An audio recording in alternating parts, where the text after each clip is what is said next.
Florida respectfully acknowledges that it is located on the traditional lands of the Ice, Appalachee, Calusa, Timucua, and Tacobago tribes, as well as the Seminole Tribe of Florida and the Miccosukee Tribe of Indians of Florida.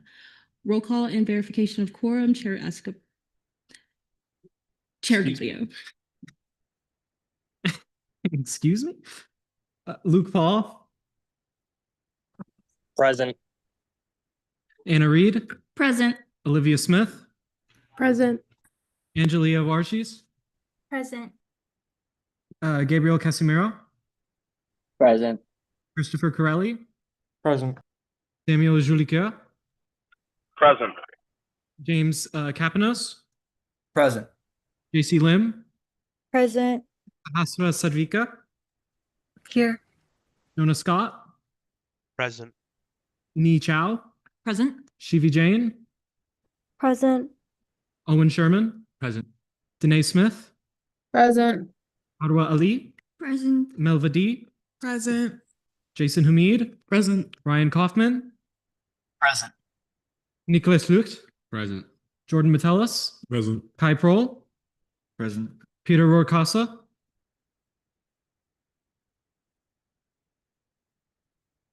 Samuel Rose, Present. Grace Rudy, Present. Daisy Trejo Hernandez, Present. Terry Fawcett, Present. Mohammed Kidvai, Present. Nathan Rickett, Present. Kushi Chauhan, Present. Bobby Escobar, present. Ibrahim Nasim,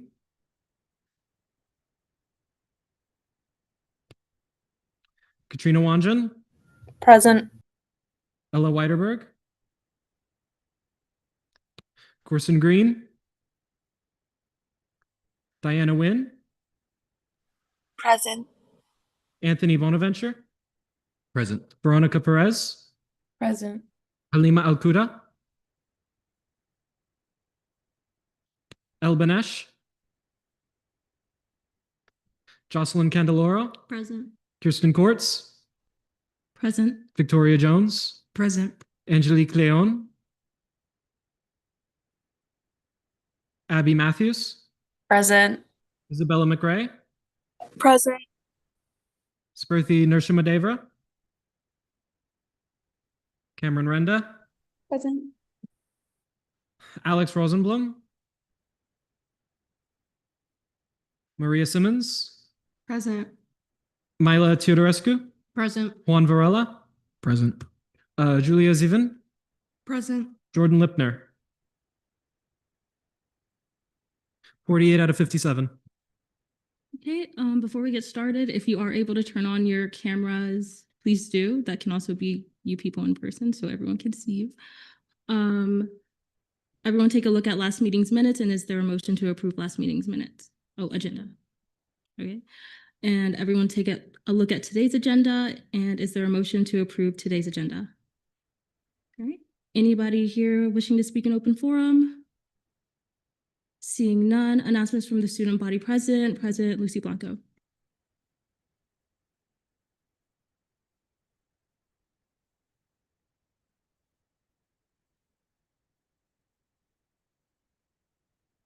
Hi, good evening, everyone. Hope everyone had a great holiday weekend. Not too much from me this week. I had strep throat this week, so if there was any delays in communication on my behalf, I apologize for that. I was really unwell for a little bit there. But this week I did attend the RWC leadership meeting. So I got to introduce myself and, meet some of their leaders and pro staff over there at the RWC, talk about some of Dream and I's platform initiatives in regards to health and wellness and kind of learn more about how we can support them. So that was really awesome. Tomorrow is a passport event over at Live Oak with Representative Frost and his team. So I'm looking forward to that and, and that success. And then I also have my first FSA meeting. So for those who don't know, FSA stands for Florida Student Association, and it's an association that consists of all the student body presidents from the public institutions here in Florida. So we have our first meeting tomorrow where they're going to do a little bit with the outgoing presidents and then the incoming. So I look forward to working with them and getting to network with, our other student government leaders in Florida. So yeah, that's pretty much it. Okay, any questions for President Blanco? Chair Escobar? For the event tomorrow with Maxwell Frost and his team, say we like don't need a passport, but I just want to attend or help out in any way. Is that possible? So in terms of like volunteering or helping out, they didn't request our help, so it's pretty self-sufficient. But if you'd like to just check it out, I know he'll be on campus around noon. So if you want to try to catch him, we'll be meeting with him around like 11:45, 12-ish. So he'd be happy to meet any of you guys if you want to just hang out in the office around then. All right, are there any other questions for the student body president? Seeing none, thank you.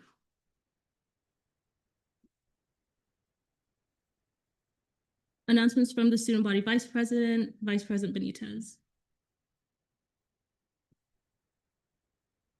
Hello, Senate. Hello, Senate. I hope everyone had a chance to rest and recharge over the holiday weekend.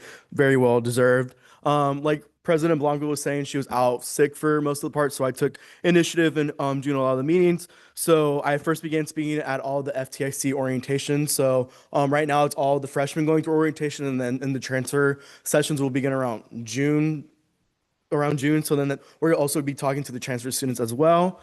Along with that, I've been onboarding all of our newly confirmed members, helping them out with their emails, etc. And additionally, Deputy Chief Leotis, Speaker Courts, Chair Escobar, and myself met to discuss the process to fill in those vacant seats for Senate, like I mentioned last week. We're finalizing the timeline, and we will update everyone once everything is set and confirmed and posted on NightConnect. Myself or Deputy Chief Leotis will be providing that update. And then just also a quick reminder that the graphic design coordinator and election commission applications close tonight at 11:59. So please continue spreading the word, repost it on Instagram. There's still like around 5 hours left. So someone can honestly submit that at 11:58 and like they can be a rock star for all of us. And then lastly, best of luck to everyone being confirmed tonight during confirmation. Any questions for the vice president? Seeing none, thank you.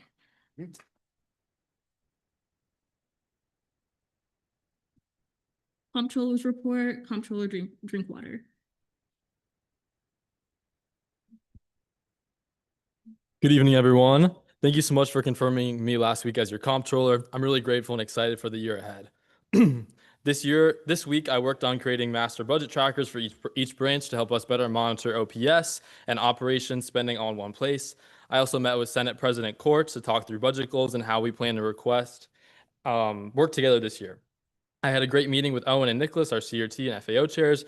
We went over the allocation request forms and made some changes based off the recommendations from the ANSF Business Office and Kylie. I met with Fong today from the ANSF Business Office today and Lurabelle, one of our travel and procurement coordinators. We talked about ways to help RSOs and individuals better understand what is needed for requests. We also reviewed our current budget balances and discussed strategies for the new fiscal year. We're currently working on a measure to make the process easier for international students, especially when it comes to knowing what extra forms they need to submit, which would work to prevent reversions. Next week, I'll be meeting with the ORS Chair, Interim Chief Justice, and Pro Temp Hamid. I will also be attending some of the Sports Club Council internal budget hearings to provide guidance and support in any way possible. I'm here to support all of you, so if you have any questions or ideas, please don't hesitate to reach out.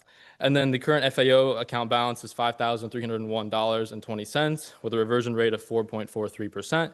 And for the CRT account balance, it's $706.26 and a reversion rate of 3.86%. Any questions for the comptroller? Seeing none. Oh, yeah. Senator Lipner. Present and voting. Senator Lipner, present and voting, so noted at 6:11 p.m. Senator Green. Present and voting. Senator Green, present and voting, so noted at 6:11 p.m. Any questions for the comptroller? Seeing none, thank you. Thank you. Attorney General's report, none. Cabinet forum, none. Announcements from the interim Chief Justice Abella Frizera, given by Justice Villadrez.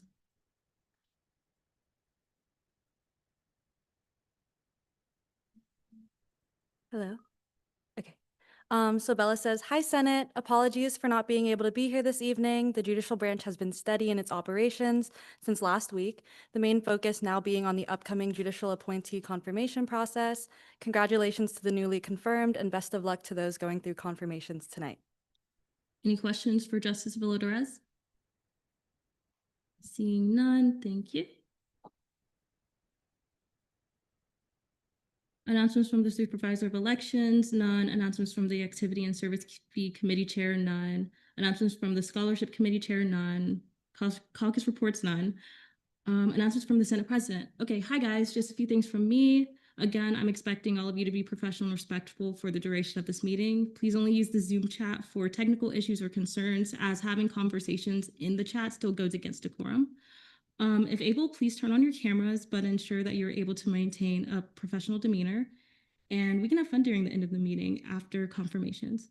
I will also be limiting each person to 2 questions per individual that we're seeing, as to ensure that we are making progress through the meeting. So please be intentional with what you wish to ask. Other than that, me and Pro Tempore Hamid are currently setting up meetings with the Chief of UCF-PD, Carl Metzger, and Christina from RMARC. I met with the comptroller this week to discuss the policy that I'll uphold for the paid positions in our branch, as well as the executive branch to discuss the Senate appointments. I think that's all for me. Apologies, I'm gonna stop. Okay, and then last thing, congrats to all of our vice chairs. If you haven't already, please Teams message me your name and pronouns if preferred, so I can order the name tags. Any questions for me? Seeing none. Internal legislative assistant report, none. External legislative assistant report, none. Senate President Pro Tempore report, Pro Temp Hamid. Hi, everyone. I hope you're all doing great. So orientation emails. So if you did not attend orientation in April, this is important for you guys. So I sent out emails to those of you who missed both days of orientation. So please fill out that Sign Up Genius as soon as you can. For those of you who only missed one day, I'll be sending you an email soon. It's basically just going to say, because technically you did do an orientation, but you missed a day. So if you want to do an orientation, you can. If you think that you're fine, you don't have to. But that's kind of how I see it. I really recommend, if you're a new senator and you missed a day, to still do it. I promise it'll be like 30 minutes. I know I said 40 to an hour in the meeting, in the email. That's to give me buffer time. So please, if you've already gotten the email, please sign up as soon as possible, because if you do not sign up for an orientation, and if you don't complete it, I will be sending you a non-compliance. I'll talk about that in a second. Also, fiscal training is due today. So for returning senators, if you could please send me your fiscal training confirmation, I'd appreciate it. This is just also for everyone, just in general, please send me your confirmation. You also have to make sure that you actually passed the class. So if you failed it, that does not count as you actually completing it. If you don't complete it, you'll also be sent a non-compliance. What does that mean?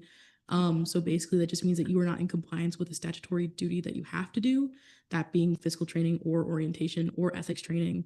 If it comes to that, it basically just says you have to get into compliance within 5 days. It's not that hard. Please don't make me send them. And if you have any questions, or if you're like, I'm working on my schedule and I'm going to sign up for it soon for orientation, just let me know. But please don't make me do that. I don't want to. Also, ethics training is still due in 2 weeks from now. Both of those, ethics training and fiscal training, is in the Senate Teams channel. I'm finishing up my initial leadership meetings, so they've been really helpful to me. I hope it's been helpful to the chairs. All future leadership meetings will include the vice chairs, so please be aware. Fiscal leadership for Senate met today to talk about future fiscal policy. We're hoping to meet again next week. For those interested in submitting legislation, please send it to me by email by Wednesday at 5 p.m. before the Senate meeting that you would like it to be put on the agenda for. The earlier, the better, but that's the deadline. Also today we have 2 proclamations on second reading and 1 internal bill heading to ORS for first reading. And congrats to all the newly elected vice chairs. Any questions for the Pro Tempore? Seeing none. Deputy Pro Tempore of Legislative Affairs report, none. Deputy Pro Tempore of Senate Relations report, none. Old business, none. Fiscal Committee caucus time, none. Fiscal Committee report, CRT Committee Chair Sherman. Hi, everyone. Congratulations to Senator Jones, who we elected as Vice Chair in committee on Tuesday. Comptroller Drinkwater has approved our funding request forms for both our allocations and bills. So I'm hoping to get those open soon so we can see business in committee. Any questions for the CRT chair? Seeing none, FAO committee, Chair Lucht. Hello, everyone. Pretty similar to what you just heard. Today in committee, Senator Wanjan was elected vice chair, and we went over how allocations and bills are seen and approved our quarterly budget. And then the FAO funding forms are also approved, and we hope to open them very, very, very soon. Any questions for Chair Lucht? Chair Gaudio. Either of the two chairs can answer this one.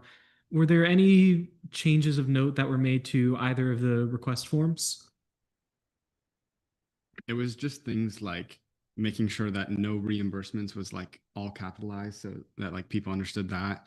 And then removing all the like end of year fiscal reminders that obviously don't matter anymore.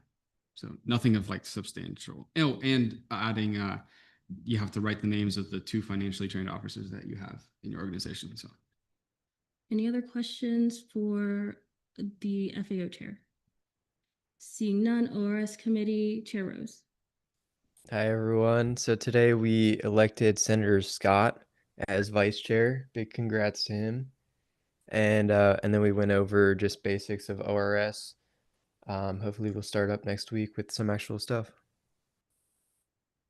Any questions for the ORS chair? Seeing none, fiscal legislation, none. Internal committee caucus time, ENA 30 minutes. I recess this meeting at 6:18 and we will reconvene at 6:48 p.m. As a reminder, if you're not in ENA, you can go to the breakout room. If you're in ENA, stay in the main room.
Just tonight, it's one, the Maxwell Frost event, yes, that's not the that.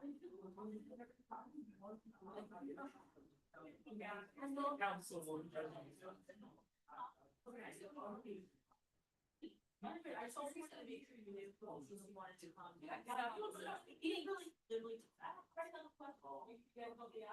They're in the minutes. You put the minutes.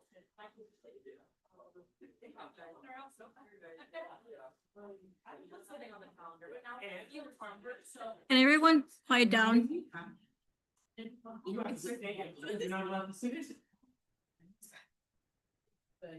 All right. Excuse me, sorry. We'll now be getting started. I hereby call this meeting to order at 6:20 p.m. Roll call and verification of quorum, Vice Chair Chow. Cheers. Present. About what they're training for, how they're getting it in. To learn about your. Senator Rodriguez? Senator Matthews? Present. Senator Rickett? Senator Rickett, present. Okay. And then Senator Rojo Kase? Present. Okay. Senator Benish? Or Benish? Senator Capinos? Present. Senator Candelora? Present. Senator Trejo Hernandez? Present. Senator Gaudio? Present. Senator Metellus? Present. Senator Libner? Senator Reed? Present. Pro Tempore Representative Hamid? Present. Aljair Rep. Sherman? Present. Perfect. So that's going to be 12 out of 15. Quorum is verified. Approval of last meeting's minutes. Take a look at last meeting's minutes, make sure everything looks okay. And is there a motion to approve last meeting's minutes? Approval of the agenda. Take a look at this meeting's agenda. And is there a motion to approve this meeting's agenda? Announcements from the chair. Good evening, everyone. We have 2 confirmations today and 30 minutes, so we should be efficient and effective in our questioning and debate. Last meeting, we were pretty good on time, so I just want to maintain that style of questioning and debate. Again, the ENA questioning diary is there if anyone needs it. I may be calling on people to ask questions, so just make sure to have that open for the positions we're seeing today. And are there any questions for myself? Seeing none, announcements from the vice chair. So same reminders as before, just be germane, ask relevant questions or note on topic points, and do not abstain unless there's a conflict of interest. Does anyone have any questions for me? Seeing none, announcements from committee members. Chair Gaudio. As you could tell from roll call, LJR has elected their ENA representative. Please be kind to him. He will give his first report to you all at the next regularly scheduled ENA meeting. Are there any questions for Chair Gaudio? Seeing none, announcements from non-committee members. None. Old business, none. New business, again, we'll be seeing our confirmations, and we are now seeing the appointee for athletics coordinator, Dwayne Jones.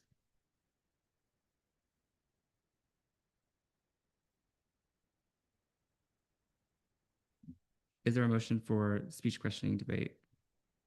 Trejo Hernandez. Motion for a 5-10-5. There's been a motion for a 5-10-5. Are there any objections? Seeing none, we have 5 minutes of speech, 10 minutes of questioning, 5 minutes of debate. You have 5 minutes whenever you're ready. And then, yeah, the microphone for those on Zoom. Thank you, ENA.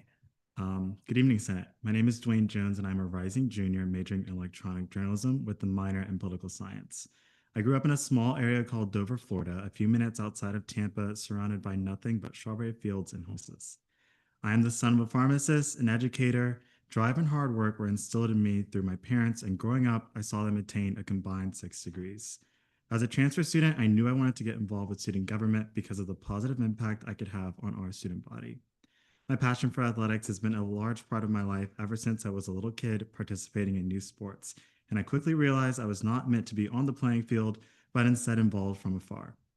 As I've grown older, I've recognized just how much of a large part sports plays in our society, whether it's as big as winning a major championship or as small as defeating a crosstown rival. Socially, it's able to create a shared identity and community, which in my eyes is a pillar for a strong student body. I see it as something we not only participate in, but something that unifies people from many different backgrounds. If confirmed as athletics coordinator, that will be my main purpose, utilizing our athletic outlets to unify our student body. This past year, I participated in the Student Government Leadership Council and the Executive Leadership Council. In both of these groups, I learned about leadership, cultivating relationships, and the inner working of our student government and university. This past year, as a student journalist, I also held an internship with a group of alumni that cover UCF athletics. I got the chance to cover UCF volleyball, men's basketball, and spring football. Through this experience, I ingratiated myself with our incredible athletics department and members of teams all throughout the spring semester. I have also gotten the chance to cover local sporting events like the Cure Bowl, one of college football's bowl games held here in Orlando, and local teams like the Orlando Valkyries, Orlando's professional volleyball team. This April, I also was selected by the NCAA to be a part of Connecting Tampa Bay. This event was in conjunction with the Division I Women's Basketball National Championship, which was played in Tampa. Myself, along with college students from across the country with backgrounds in sports media, communications, and marketing, got the chance to speak with industry professionals and leaders in the college athletics landscape. Being able to have these experiences led me to the position of athletics coordinator. With my passion and optimism, I am so eager to bring fresh new ideas into this role and administration.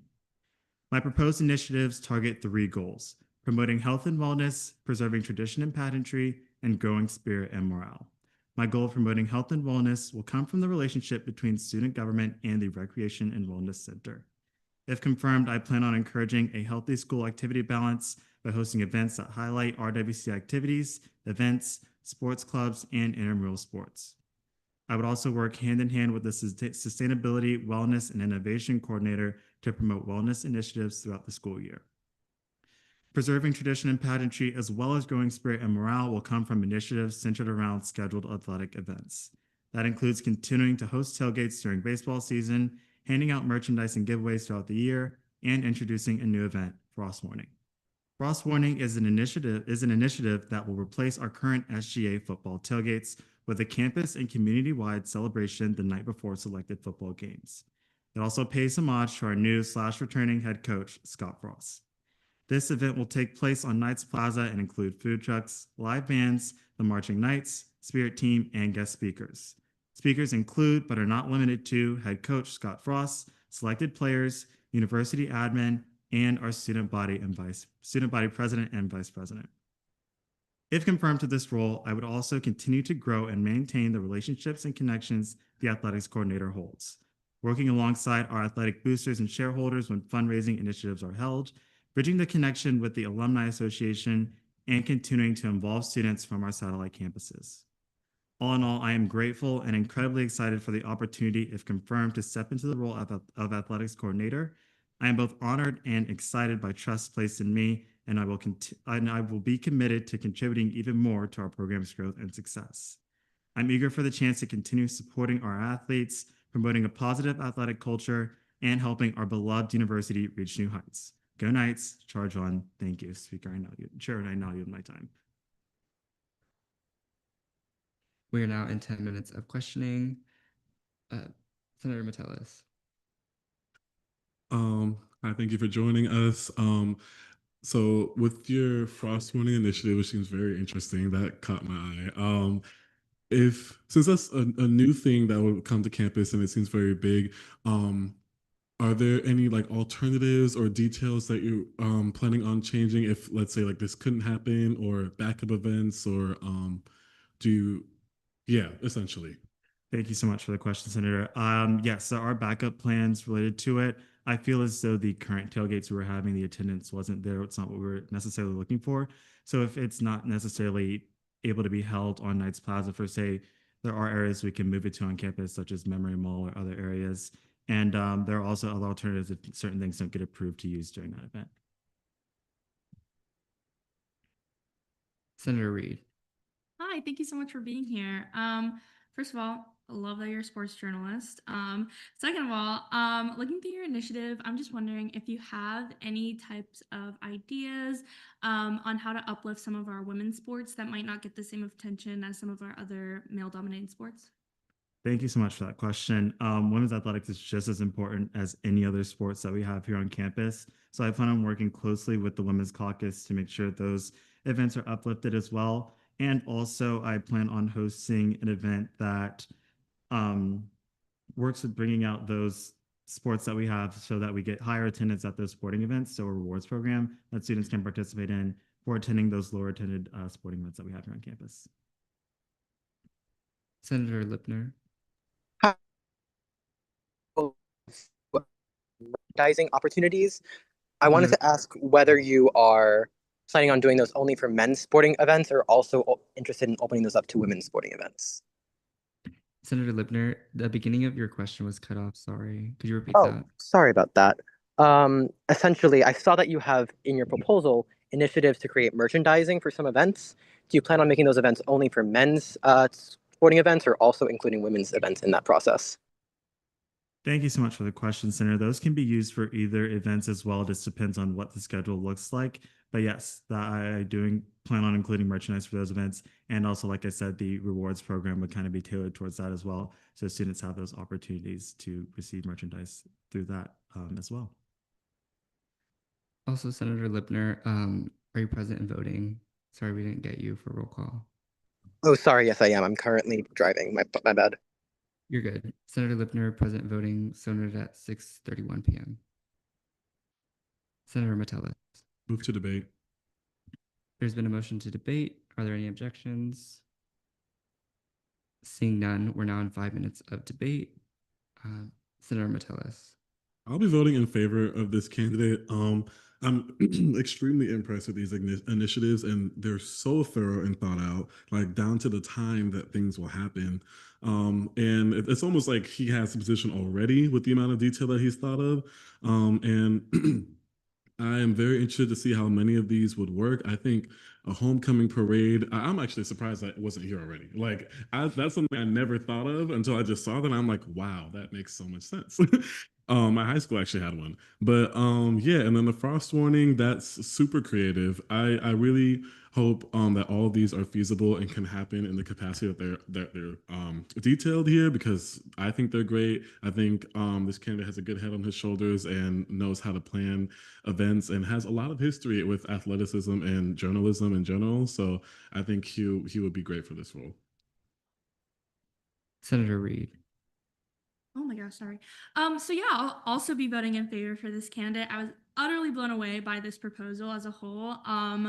And also his resume, seeing, being a part of Sons of UCF, which is a great organization that I got to work closely with UCF Athletics. So I think that's excellent. And these ideas are so just unique. And I think a lot of students, staff, or athletes themselves are going to benefit greatly from this. And I'm very excited to see how much this candidate will grow in this position, hopefully, and how much they're going to thrive here. And just overall, I'm very excited for some of these ideas. So I hope you all vote yes on this, because I will be doing the same. Senator Capinos. I will also be voting in favor for this candidate. I think Dwayne is extremely qualified. I had the pleasure to work alongside with him in SGLC, and just seeing his tenacity and being able to be there, and his passion for what he wants to do, and just anything that he does, it's like infectious. And I think that this is going to be one of the best candidates that we're going to get for this position. And with that, I move to vote. There's been a motion to vote. Are there any objections? Seeing none, we're now in voting procedures. I'll just do a roll call vote. Chair Escobar, myself, I'll be voting in favor. Vice Chair Chow. In favor? Senator Matthews. In favor. Senator Rickett. In favor, aye. Senator Rocasa. I'll be voting in favor. Senator Capinos. In favor. Senator Candeloro. In favor. Senator Trejo Hernandez. In favor. Senator Gaudio. In favor. Senator Metellus. In favor. Senator Lipner. Senator Reed. In favor. Pro Tem Hamid. In favor. And LGR Rep Sherman. In favor. 14-0-0. With a vote count of 14-0, you've been confirmed by ENA. Thank you so much.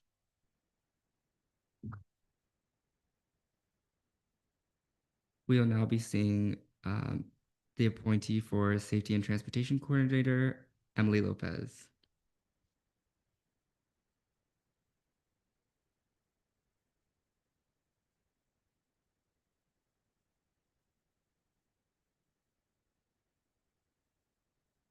And you'll have 5 minutes whenever you're ready.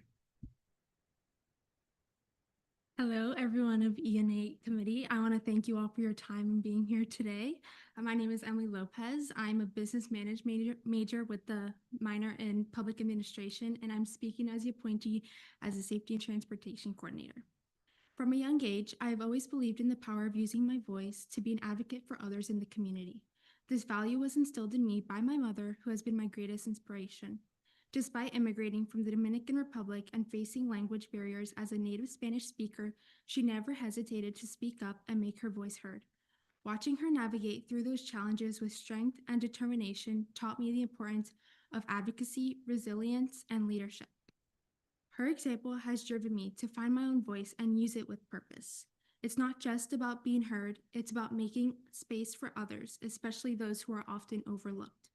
This foundation continues to guide my passion for community empowerment and creating safe, accessible environments where all students can thrive. This past year, I've been given the opportunity to put my leadership goals to work through my involvement in SGLC and ELC. When I first got to UCF, I highly doubted my ability to be a voice for the students around me, but with the experiences and valuable mentorships gained from these programs, I was able to feel myself grow as a leader with potential to make my voice heard at UCF.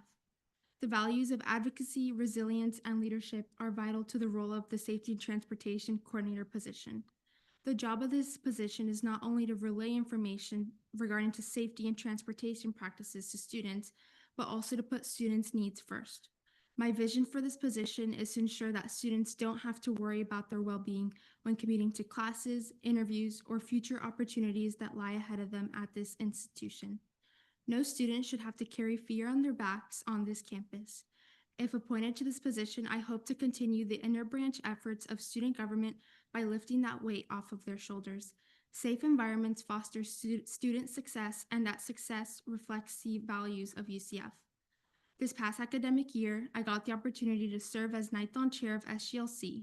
In this position, I got the opportunity to connect student government to the philanthropic work of Nighthon, benefiting the Arnold Palmer Children's Hospital here in our Orlando community. Our team successfully reached our goals, and the efforts couldn't have been reached without the support of members in student government. Within my service in this position, I quickly became passionate about student government, as it showed me there was a group of diverse students working together to better their school and community. That passion led me to reach for the goal of serving on executive cabinet. With my interest in public policy and working for those in the community, the Safety and Transportation Coordinator position sparked immense interest in me. I believe it is vital that students never feel unsafe on their campus, as their focus should be reaching for their full potential.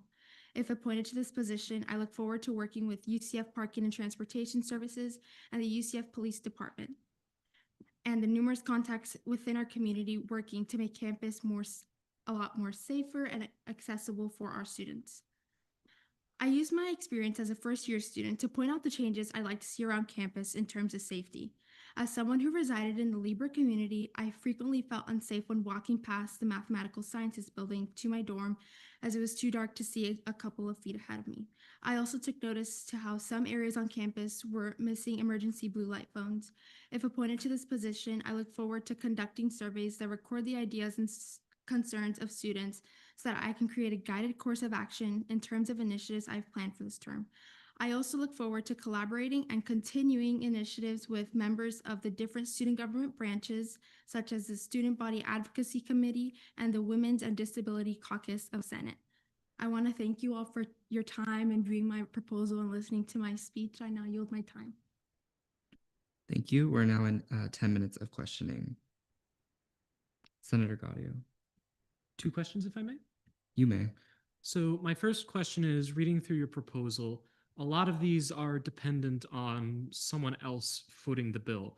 What do you plan on doing if with those initiatives, that falls through? They're like, no, we're not going to pay for this. We don't want to, what have you, and they don't agree to cover those costs.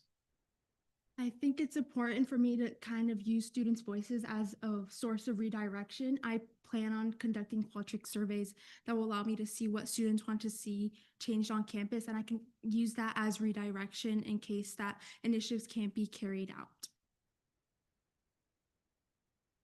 Senator Gaudio. All right, so my second question is, for the ones that would be covered by the safety and transportation budget, have you done any preliminary budgetary analysis, even if it's really rough, to get somewhat of an idea how much money this would all take? What would be your projected safety and transportation budget? Of course. Thank you so much for your question, Senator. A big plan of mine, if appointed to this position, I do want to take the time to meet with the comptroller to view the budget for the Safety and Transportation Coordinator this year. I don't really have an idea of what that budget is going to look like this year, but once I do have access to that resource, I do want to plan my initiatives accordingly and create an organized financial plan that will allow me to see the limitations and possibilities of initiatives planned for this year. Senator Reed. Gosh, I'm sorry. So Okay, thank you. Thank you so much for being here today. I'm really interested in your active shooter attack prevention and preparedness initiative. Can you go a little bit more into depth about how these, what am I trying to say? These prevention and preparedness would be like planned out, or like how they would be executed? Of course. Thank you so much for your question. So as I looked in on the website for the active shooter attack prevention and preparedness training, it is actually done with FBI coordinators who are located at the different FBI offices across the United States. And we actually have an FBI, our nearest FBI office is actually in Tampa. So that would be my first option with creating an event that would allow us to carry out this training. So I'd reach out to them and see if they could come here to UCF, and I'd like to plan an event here at the Union so we could have as many students as we can in attendance, as I think it's important that students are knowledgeable about emergencies of these sort. But if I am unable to get an FBI coordinator to come to UCF, the UCF Police Department also receives this training from the FBI. So I'd love to work with them to still allow students to gain that knowledge, even if it may not be a certification that they receive. Knowledge is very important in moments of emergencies. Senator Lipner. Two, if I may, Chair? You may. All right, first one, could you just elaborate a little bit on the parking check-in initiative that you have? I'm blanking on the exact term that you used, but I'm just confused about what the purpose is, and I'd love your further context. Hi, thank you for your question, Senator. Could you, I'm a little lost on The proposal or the initiative where you have like an amendment to park in Senator, your microphone is cutting out.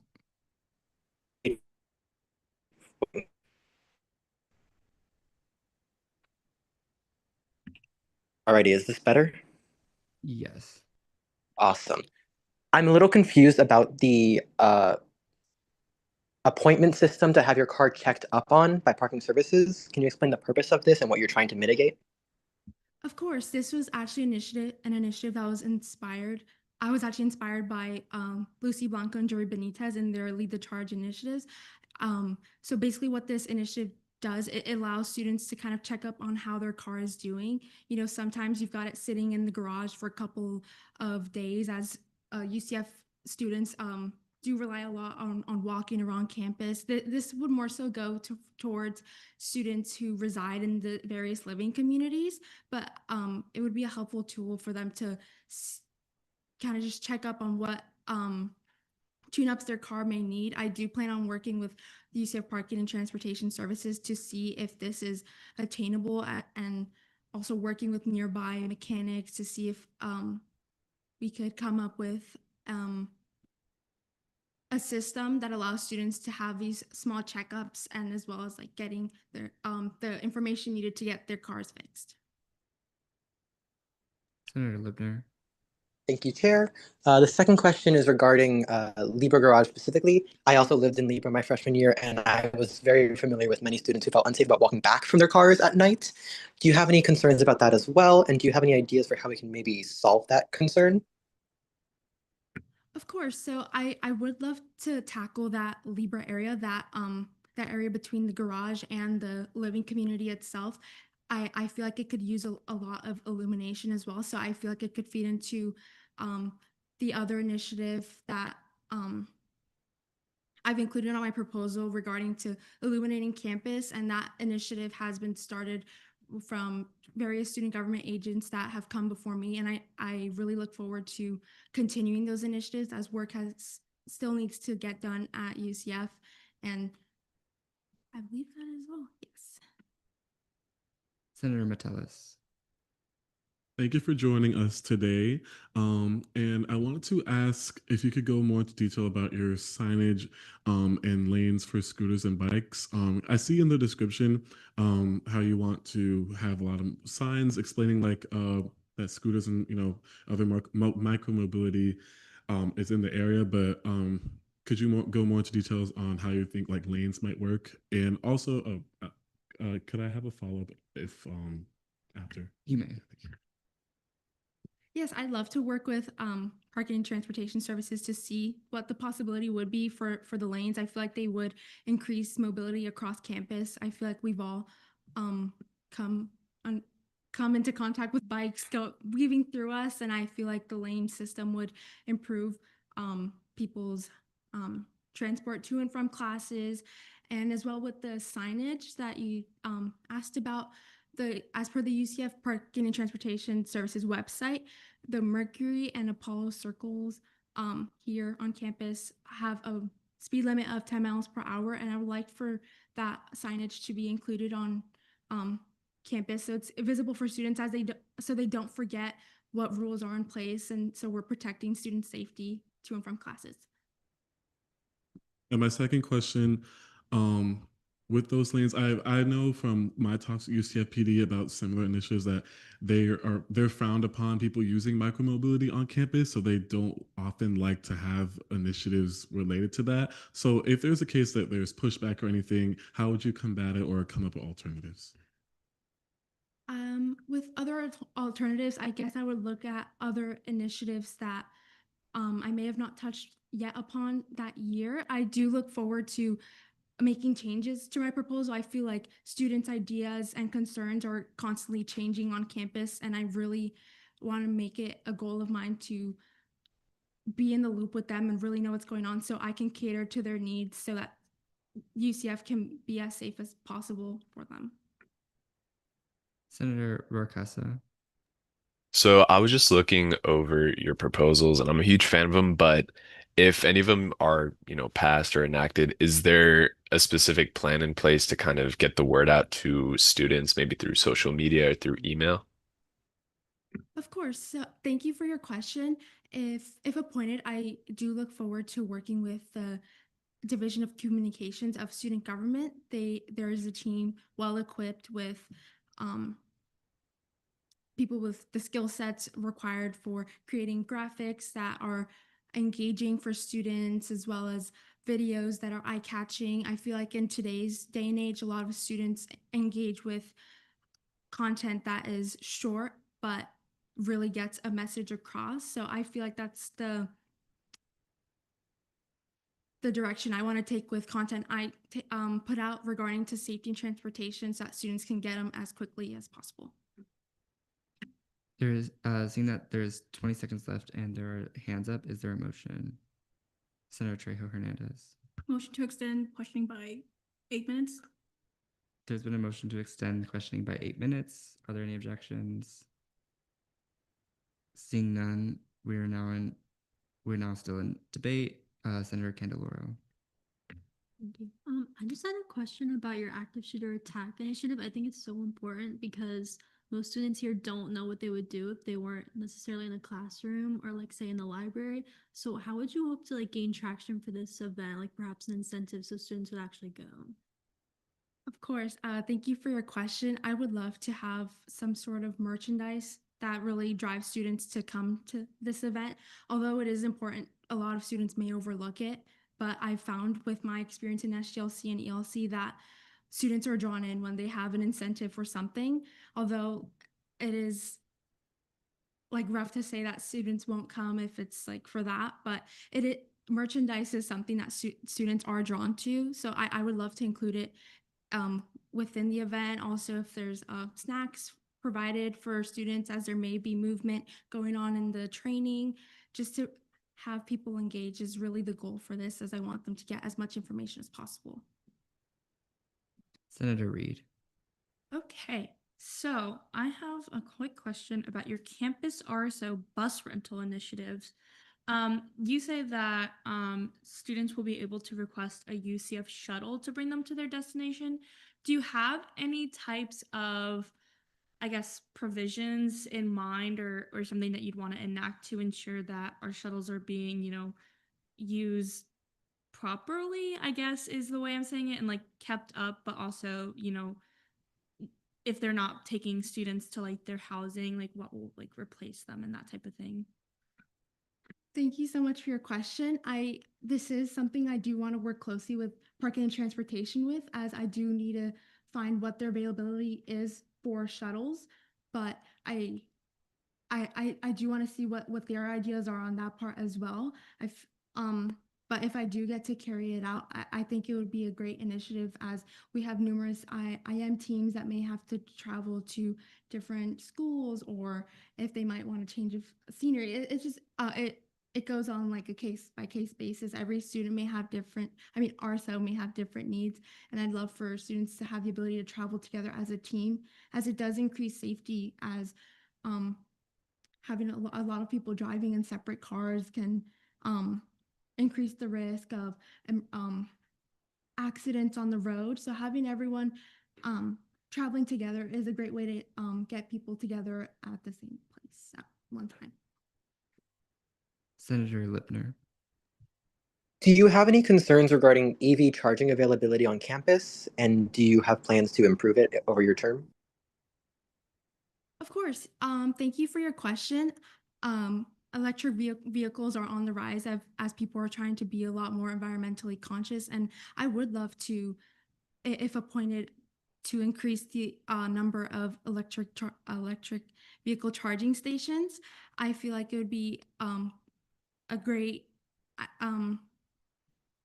initiative to include them in the parking garages, as they may be lacking. We do have some on a lot at UCF, but I would love to expand that more on campus as electric vehicles are on the rise. Senator Chow. Sorry. No worries. So I do see the digital map expansion and ADA features, which was really interesting to me. And I did see like as well when it comes to accessible entrances, as well as routes that find a way around obstacles. How feasible do you think it would be implementing that system? Because like having that live reporting might be difficult. So how would you go around that? Of course. Thank you so much for your question. I do look forward to, if appointed, to working with UCF IT closely to see what the possibilities and limitations are with that. But having access to features online that are like actively updated can be a really helpful tool for students, as they're constantly on the move, and it can be difficult to whip out your computer and see what's going on campus. But having it at the ease of the tip of your finger can make mobility a lot more efficient on campus. Are there any more questions for the appointee? Senator Trejo Hernandez. Can you expand on your like Lift Pass initiative? Of course. So thank you for your question. As of right now, the Lift Passes, how do I say? The Lift Passes are only to be used within the UCF main campus geolocation. So I do want to expand that to the auxiliary campuses like Lake Nona, downtown Rosen, and I think it's especially important for the Rosen students, as Epic Universe has just been open nearby, and they have been seeing an increase in their Uber fares, as well as with other riding apps. So yeah, I would love to work with Lyft and reach out to them to see what they would be able to do in terms of expanding geolocations for UCF auxiliary campuses. Senator Trejo Hernandez. Following up, as currently Lift Pass is only valid from Thursday evening to Monday morning, would this be similar as well with the auxiliary campuses? Thank you for your question. So again, with working with Lyft, I do want to see what would be possible with them. So I would try and keep it the same as it is on main campus, as I want students from auxiliary campuses to have the same access to resources as main campus students. So I would love to keep that timestamp the same. Senator Lipner. May I retain? You may. Wonderful. Alrighty, last question for you today. Well, before Senate comes back. Seeing as budgets are often limited and we have to like stretch it to make the most happen, which of your initiatives would you prioritize first to ensure that they happen with your budget if it is limited? Thank you for your question, Senator. So the initiative I would like to work the most to get if I did have a limited budget is the enhanced lighting on campus initiative. This has been an initiative that has been within student government for many terms, and I do want to continue it as the work is still not done. And I think it's important that initiatives are continued with throughout numerous terms until they are until completion is reached. I think it's important that we continue working towards the goals of those who have come before us. Thank you so much. With that, move to debate, Chair. There's been a motion to debate. Are there any objections? Seeing none, we're now in 5 minutes of debate. Senator Metellus. I'll be voting in favor of this candidate. I do like the I guess amount of initiatives that she has. It shows that she has a lot of ideas that she wants to incorporate. I hope that a lot of them are feasible and there's a lot of support behind it. And if not, there's still a great alternative that comes forth with a lot of these initiatives, because I think many of them are important, especially the active shooter one. Should this candidate earn this position, I wish them the best of luck with these initiatives, because a lot of them are very important and I hope that they come into fruition. But I'll be voting in favor. Senator Lipner. It is in my humble opinion that the Safety and Transportation Coordinator is one of the most impactful in the Academic Affairs Cabinet. And as a result, I am so overjoyed to see that Ms. Lopez has been chosen by our student body president and vice president for this position. Her initiatives speak for themselves. They are clear, they are developed, they are overarching. There's not a single thing that is missed, and if it was, she already had knowledge and interest in supporting it. And so for all of these reasons and more, I'll be voting in favor, and I urge you all to do the same. Senator Gaudio. So I must say, this candidate does have a very, very ambitious list of initiatives. It is very good to have ambitious initiatives, but you also need initiatives that are more conservative, more safe ones that you can definitely get done.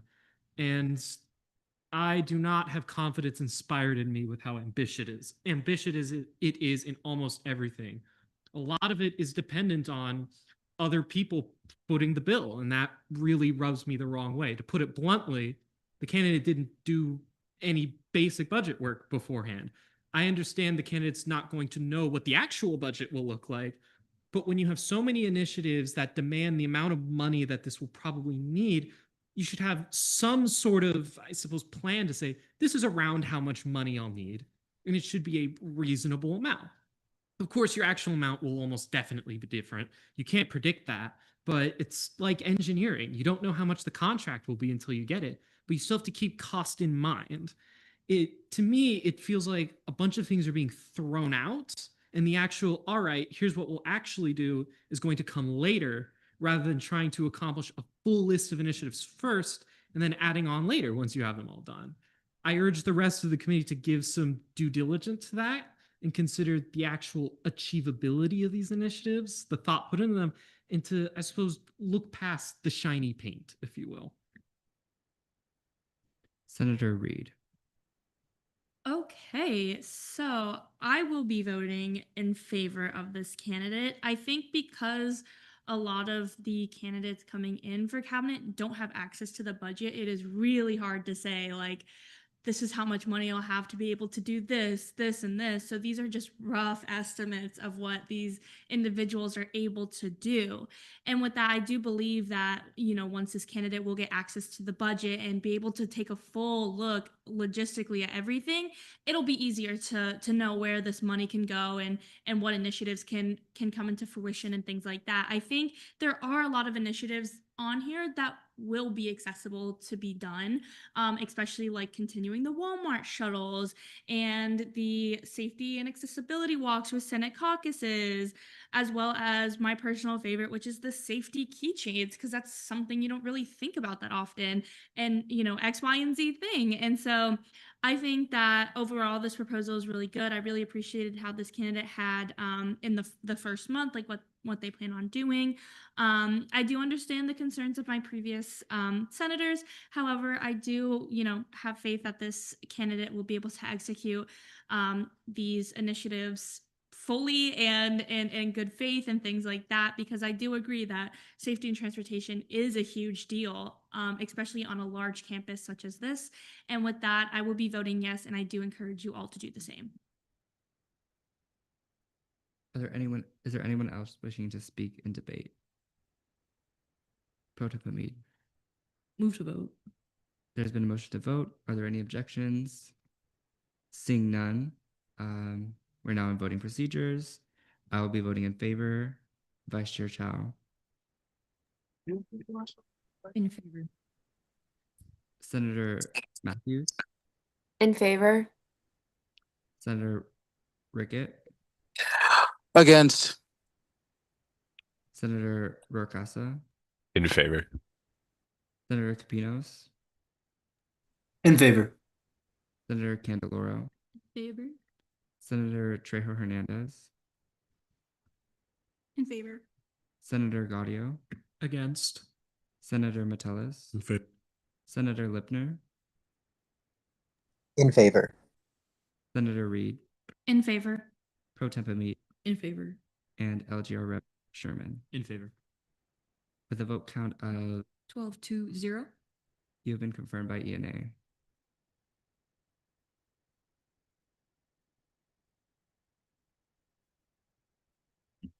With that, Pro Tem Hamid. Motion to adjourn pending final roll call. There's been a motion to adjourn pending final roll call. Final roll call, Vice Chair Chow.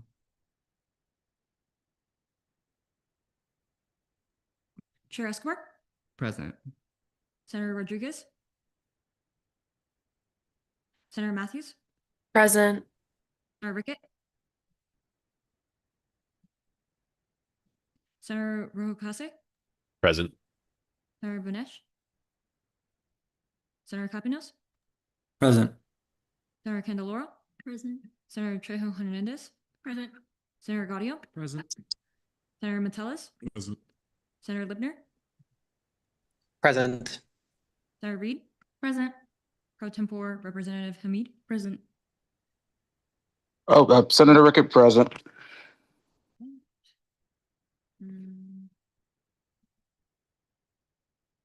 13 out of 15. I hereby adjourn this meeting at 7:04 p.m.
Okay, I reconvene this meeting at 7:05 p.m. Internal committee reports, ENA Committee Chair Escobar.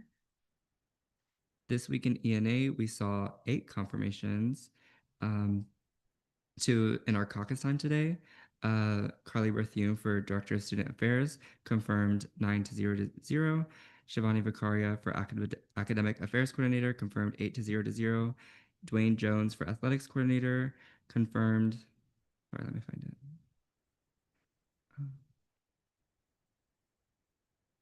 14-0. And Nora Alaraj for Diversity, Equity, and Inclusion Coordinator confirmed 9-0. Emily Lopez for Safety and Transportation Coordinator, confirmed.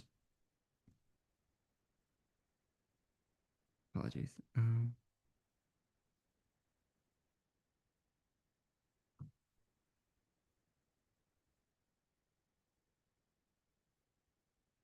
12 to 2 to 0.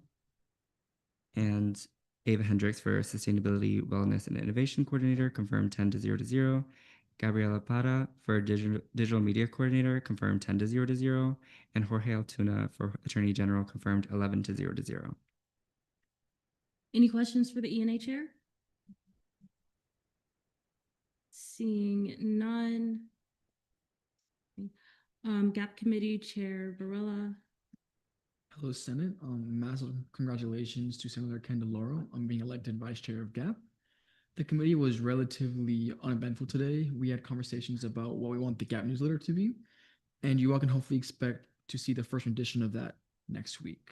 Also, please be aware of the upcoming special elections in Florida, including one in Orange County. You can use the resources below to stay informed, and I highly recommend staying informed. Any questions for the GAP chair? Seeing none, LGR Committee Chair Gaudio. Good evening. Last meeting, we elected Daisy Trejo Hernandez as our vice chair. Massive congratulations. Owen Sherman as our ENA representative, Abigail Matthews as our GAP representative, and Melva Deet as our SBA representative. So you'll be seeing them in your committees. Most of you already have. Actually, I think all of you already have. We also amended and approved our absence precedent sheet, which has been which is posted to the teams as of right now. And we saw 6 absences. Melva D was approved 5 to 0 to 3. Spurthi Nursimadeva for May 22nd was approved 8 to 0 to 2. Rose Rodriguez 8 to 0 to 2. Teresa Fawcett 9 to 0 to 1. Katrina Wanjan 9 to 0 to 1. And then Spurthi Nursimadeva for throughout June approved 9 to 0 to 1. We also did see a single blanket excuse request by Shivi Jain, which was postponed until our next meeting. I will be sending out emails for the everything sometime tonight or tomorrow. Any questions for the LJR chair? Seeing none, SBA Committee Chair Todorescu. Hi, Senate. I hope everyone has having a good week. Last meeting, we elected Senator Nursimadeva as our vice chair. So congratulations to her. We also passed 2 proclamations on first reading.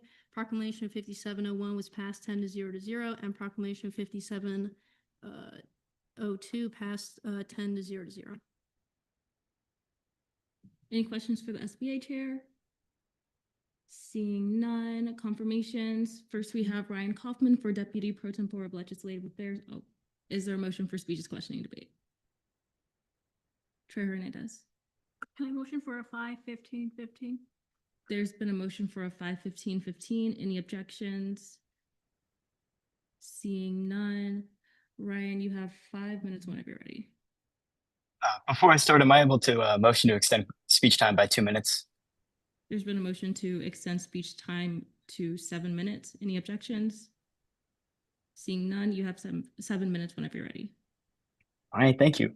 Good evening, everyone. For those who might not know me, my name is Ryan Kaufman, and I'm so excited to be here before you tonight to elaborate on why you should consider me to be the 57th session Deputy Pro Tempore of Legislative Affairs. I want to first talk about my student government journey and where I started in the Senate Leadership Council 2 years ago and then became a senator during the 56th session. During the last session, I was grateful to have been elected as the FAO Vice Chair in August and then served as the FAO Chair in October for the remainder of the session. During my time as FAO Chair, I had the honor of working directly with RSOs, leading a team of dedicated senators to provide funding for students, to put on events, host projects, and hand out promotional materials. Every senator that was in FAO last session knows I always came into our meetings saying, it's a great day since FAO is meeting today. I love the FAO committee, and I even continued to enter reversions and update the allocation Night Connect form well into the summer while I still had access to the email. At the beginning of this session, I knew that I wanted to apply for the position of DLEG because I wanted to expand the amount of senators and students I was able to work directly with and work with you all on legislation initiatives throughout the session. Since I know I am primarily known for fiscal work, I made sure that I sat in on internal committee meetings in the spring and did a lot of preparation to ensure I knew both the internal and fiscal side of the Senate. Within Title III, the DLEG only has 3 specific responsibilities about them. These being to 1, draft all fiscal legislation, which I already had practice doing last session during the transition of DLEGs, and I work with the Deputy Pro Tempore of Senate Relations to ensure that it gets assigned to the appropriate senator. And as FAO chair, I also worked with the RSOs requesting fiscal bills to ensure that they were up to date on the information they needed to know when presenting to us, to the Senate.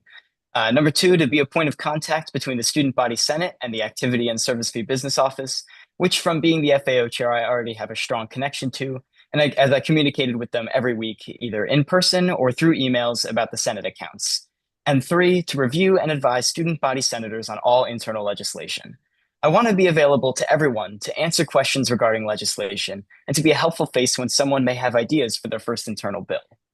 And although these are the only 3 written responsibilities, I have a lot of initiatives that I would like to take on to expand the role of DLEG. As seen in my proposal, I have many tasks that I would like to accomplish within the first days of office. Throughout the session, I would like to maintain a series of trackers that will benefit the quality of life in the Senate.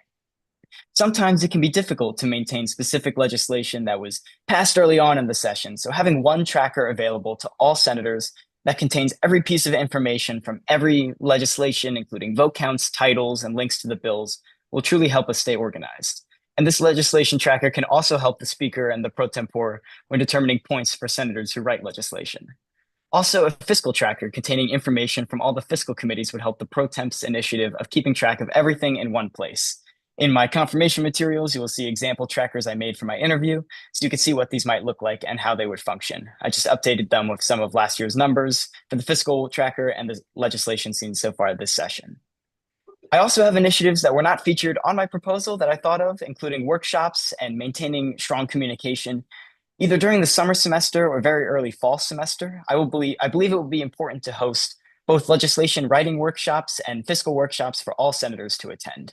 It can be daunting to write legislation for the first time, and I know for me, it was beneficial to go to one place to learn about what the different types of legislation do and how senators can go about writing them. And also for fiscal workshops, these would be different than those run for students and RSOs, as these would be specifically for how senators that may not be a part of fiscal committees can still be active in the allocation of funds from the Senate accounts.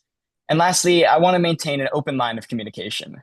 This role would have me speaking with a lot of people, and I want to ensure that you all know that I'll reply to your team's message and your emails at any point in the day, and also will communicate frequently with RSOs to ensure they have the most updated information regarding funding and any opportunities we may have for them to learn new information. When applying for this position, I only wanted to get selected to be at this point and speak to you all now if I was qualified and show true passion for wanting to grow both the role and myself. When I committed to UCF, I knew that I wanted to make an impact during my time here, and I believe that this position would be the next step in that journey for me. So I would be truly honored to work with you all if confirmed as your next Deputy Pro Tempore of Legislative Affairs. Thank you, and I yield the rest of my time. Okay, we are now in a period of questioning. Are there any questions? Chair Gaudio? As DLEG, you presumably would be acting in the stead of the pro temp as the rep serving on certain committees. What role do you see yourself playing as the pro tempore rep in those committees? What will you bring to those committees? What sort of, you get what I'm saying. Yeah, so thank you for that. I definitely don't want to being a returning senator, I don't want to overstep my presence at all. It's great to see that all of our committees so far have been filled with a lot of new senators and new people willing to take on the job. So I would look to play an advisor role if necessary, and to help out the chair and vice chair in the committee when need be, but also still give my opinion when I feel like I have something valuable to add to the conversation. Are there any other questions? Chair Gaudio, and then I'll go Chair Sherman. So one of the statutory duties, as you said, was the Deputy Pro Tempore, the DLEG drafts all fiscal legislation and assigns it to senators. What will you do to make sure that when fiscal legislation is drafted and assigned to a senator, that senator understands who that bill is for, where that money is going, so that they can, if need be, they can go on the floor, speak about it, and potentially answer questions? Yeah, I think a big thing about this is just making sure that we keep that line of communication open and inform these senators that representing, because everyone may not know that the senators that you represent of your RSOs, you would represent for fiscal legislation. And I was luckily given, I've read through the previous DLEGS transition binders. I've seen how it was done before, and I've seen email templates about how they include all the specific information about the contents of the bill, the next steps, the meetings that you have to attend. And the senator that would be representing it is CC'd on the email and would know everything. So making sure that this, not only the RSO, but also the senator representing would be able to speak on it on behalf of the RSO if need be, even if they're not able to attend the committee meeting, to make sure that they'd still be kept up to date with everything. I would want to make sure that they would be able to do that. Sherman?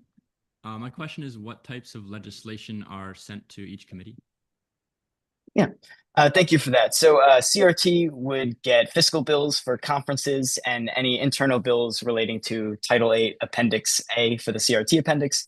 FAO gets fiscal bills for events or projects and internal bills for Title VIII Appendix B. ORS gets all other Title VIII legislation relating to the Finance Code.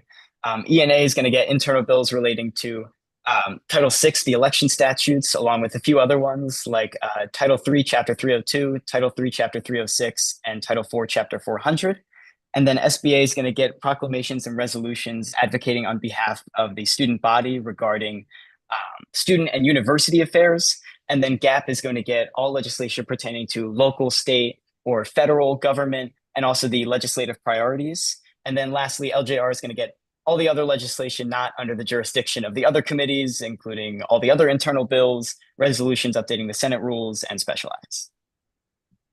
Are there any other questions? Senator Chow? So I do know that you already have a tracker, and at least like considering your position, you're going to be handling a lot of legislation. How do you plan on managing your time and then balancing those obligations to be effective in this position? Yeah, thank you for that. I know that this position, it can take up a lot of time and be very time consuming, but I'm also very willing to put in as much work as necessary to fulfill the role and expand it. I'm really passionate about student government. And right now, during the summer, I'm only taking one other class. So I know I definitely have enough time in the summer. And then in the fall, I've made sure to align my schedule where I only have classes 3 days of the week, and one day is only one class, where I'd be able to have enough time to be in the office and be present for other people to meet with and fulfill my duties with. And I definitely want to make sure I have enough time to truly meet with everyone about any legislation ideas they might have. Are there any other questions? Chair Gaudio, you have already asked 2 questions. Is this pertinent? So I was looking through your proposal, your resume, and the internal bills that you've written are they're all fiscal in nature. And so the question that I'd like to present to you is another one of your statutory duties is advising on internal legislation.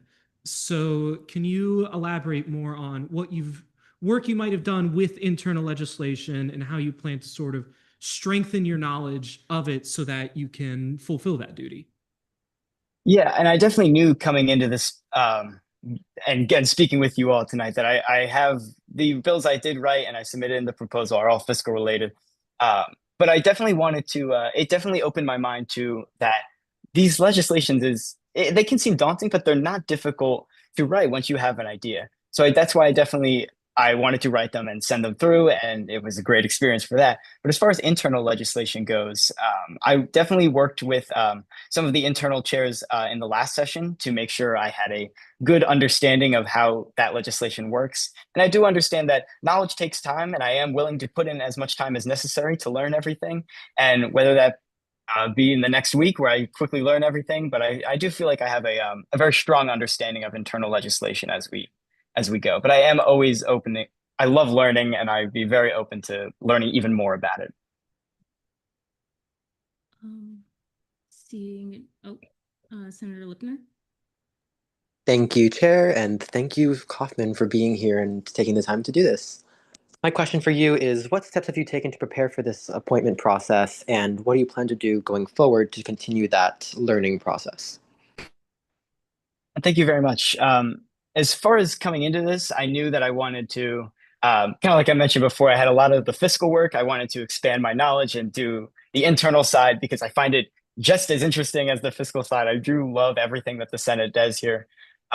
So I definitely looked at a lot of the internal stuff because I knew I had the fiscal stuff pretty down pat. So I looked at the internal stuff coming into this to make sure I had knowledge in both departments, and I set up those both of those trackers as kind of like a preparation to show my initiative for this position.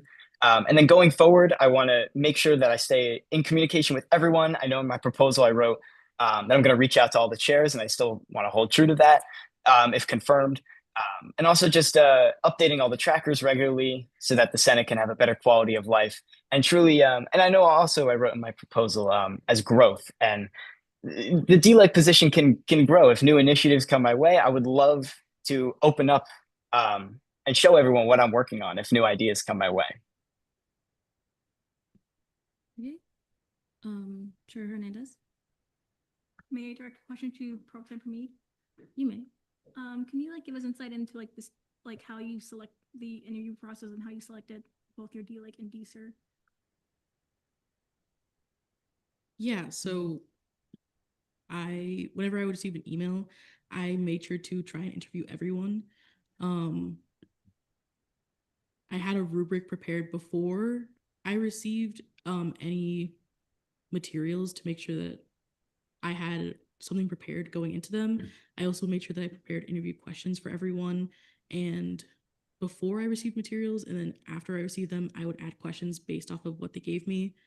A lot of my questions specifically for Senator Kaufman was about internal because I wanted to ask about that since he had more fiscal experience. And I feel like he gave me a lot of really great answers. Are there any other questions? Seeing none. Chair Claudio. Move to debate. There's been a motion to move to debate. Any objections? Seeing none, we are now in a period of debate. You guys have 15 minutes. Chair Gaudio. So I will be voting in favor of this candidate because, in my opinion, of the responsibilities of the DLEG, the fiscal is the most important. And I mean, there's no question his fiscal experience. But also, with regards to the lack of experience with internal legislation, I mean, he's displayed that willing attitude. I'm sure he's more than ready to sit in on some committee meetings, really get that flowing in this session. And of course, if there's ever any real questions, well, that's why Chair Escobar and I are here. So I'll be voting in favor. I'll go Senator Lipner and then Senator Trejo Hernandez. Thank you, Chair. I had the pleasure of serving alongside Senator Kaufman as chair and vice chair, respectively, of the Sustainability Caucus, and I have nothing but good things to say about this candidate. I am so truly pleased to see that Speaker Courts chose this individual, and truly nothing but good things to say. When we did have any kind of disagreements or concerns with one another's choices, we did so respectfully and had really great conversations about it and how to move forward. Even now, I feel comfortable that we are very cordial and have a great professional relationship. And as such, I am so happy to see this. Additionally,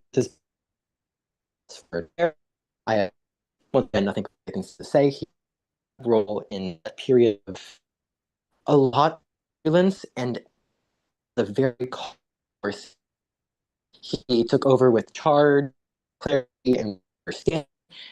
Truly made a difference for reasons and more. And I urge you all to do the same. Thank you. You cut out a little bit at the end, so maybe move to somewhere you have better Wi-Fi connection, but we got the gist. Senator Trejo Hernandez. Move to vote. There's been a motion to vote. Any objections? Seeing none, we are now on voting procedures.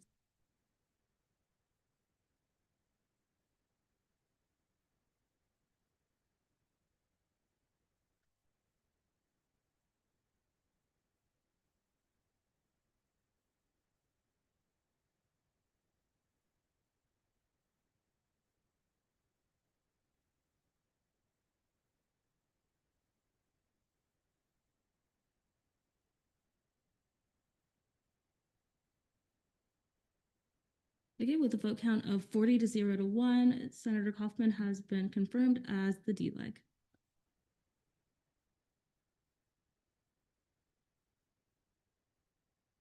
Next, we have James Capinos for Deputy Pro Tempore of Senate Relations. We're just going to carry on to 7:15:15, so you have 7 minutes whenever you're ready.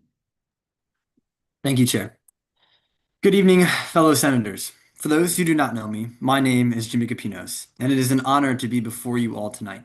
I'm entering my sophomore year here at UCF with the hopes of getting a bachelor's degree in business management and a minor in leadership. Throughout my first year, I've been a part of many clubs, including STEP as a puppy raiser, the Late Nights Committee, the Leadership Outreach Committee and Lead, SLC, and SGLC. Now, while I love my time in all of these organizations and hope to continue with them next year, SGLC will always have a special place in my heart. It was through SGLC that I have gotten to meet some of the amazing people in this chamber, and it was in SGLC that I got the opportunity to prove myself as an SG agent and as a leader. In this program, I had the privilege of chairing the Experience Committee, and for those unfamiliar with this committee, our focus was bringing others together through various events both on and off campus.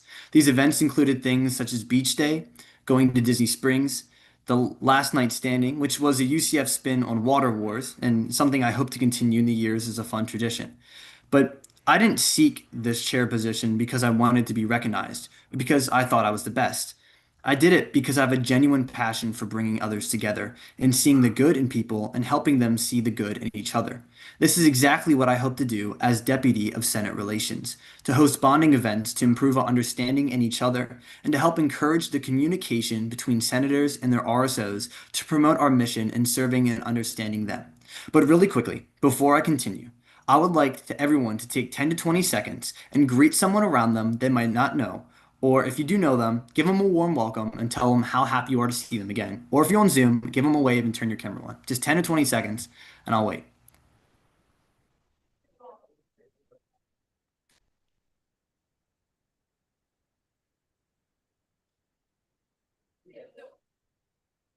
The reason I did that was to showcase how close we are to each other, yet how far we can be when we don't communicate or take that first leap in connection. I believe in the words, bad things happen when people stop talking. Connection isn't something that you just have with someone. It takes time to build. Yet through our human nature, we all long for this connection, to be seen, to be heard, and to be understood. And it's this understanding that I want to focus on. We often come to points of disagreement in the Senate. This makes sense because we all have different values and unique backgrounds that drive our behaviors and decisions. But these disagreements can far too often turn into frustration because when others disagree with us, we don't always see the sense in it. But when we connect with each other and talk about our lives, what we enjoy, and cooperate in team settings, we understand the true values and beliefs of one another, and this allows us to grow and refine in our beliefs, making it easier for the next time that disagreement arises. It doesn't go straight to a place of disdain, but of a place of mutual respect that we have for one another. And it's this understanding in each other that promotes our understanding in what we do for the student body and for our RSOs. Knowing what they do and why they believe in what they do is crucial for their advocacy in Senate, and it is my hope that through the role as Deezer, I can promote an understanding in each other and an understanding in the RSOs that we represent and the responsibility/gift that we have to carry their missions and goals, to show them that we care for them, that we're here for them, and show no bias, but strictly want the best for these students, their RSOs, and this university. I also want the best for you, and it is my hope that you can find a community here in the Senate, and that we can be united by our understanding in each other. Thank you all for your time, and I yield mine for questioning. All right, we are now in a period of questioning. Are there any questions? I'll go Senator Metellus, Chair Escobar, and then Vice Chair Chow. Thank you, Senator Kapinos, for joining us today. My question is, how do you handle adversity or times where you have to change your plans? Thank you so much for this question. I'm the type of person where I have a Google Calendar set up, and I try to be a very organized person. But obviously, when things come arise, not everything can be planned out perfectly. So, in my understanding is that there are some things that might need more attention than others. And so if that arises where I can't be somewhere, then I would have to put my main focus on what I can do. For an example, this morning, I had like a morning routine that I was going to do, and I had my whole day mapped out. And then my dad wanted to go play the sport, and I was like, whoa, this is what I plan to do. But having the spontaneity of those times, and it just takes a quick shift in the schedule. And I don't really find any harm in just moving the schedule around for that. Chair Escobar. Thank you for being here. One of your expected outcomes is to promote and expand Senate involvement. In the past session, there was a relatively low attendance to Senate events by senators. How would you plan on increasing involvement, and how would you measure this outcome? Thank you so much for this question, Senator. This is something that I'm very passionate about, is being out there on campus. I have a couple ideas listed in my proposal. One of the main things is IM teams. I would heavily promote that within the Senate. I think being in IM teams within UCF can greatly expand our outreach to other students and see what we're doing and that we're here for them. And just having these various events, I would put up surveys so that people can vote for what they want to do in the future, what teams they want to be a part of. And then also within those IM teams, give people the delegation if they want to be team captains and those leadership opportunities. And maybe host practices and things like that to kind of have more of a tight-knit group in those different communities. But I also just think that implementing the tracker and implementing the point system can greatly improve our performance and people and our attendance and people coming to our events and doing those things. And then Vice Chair Chow. Two, if I may. You may. Okay, perfect. So could you first go over and expand more upon your engagement tracker, what that's specifically used for? I know it was mentioned before, but I'd just like to see how your spin or your take on it.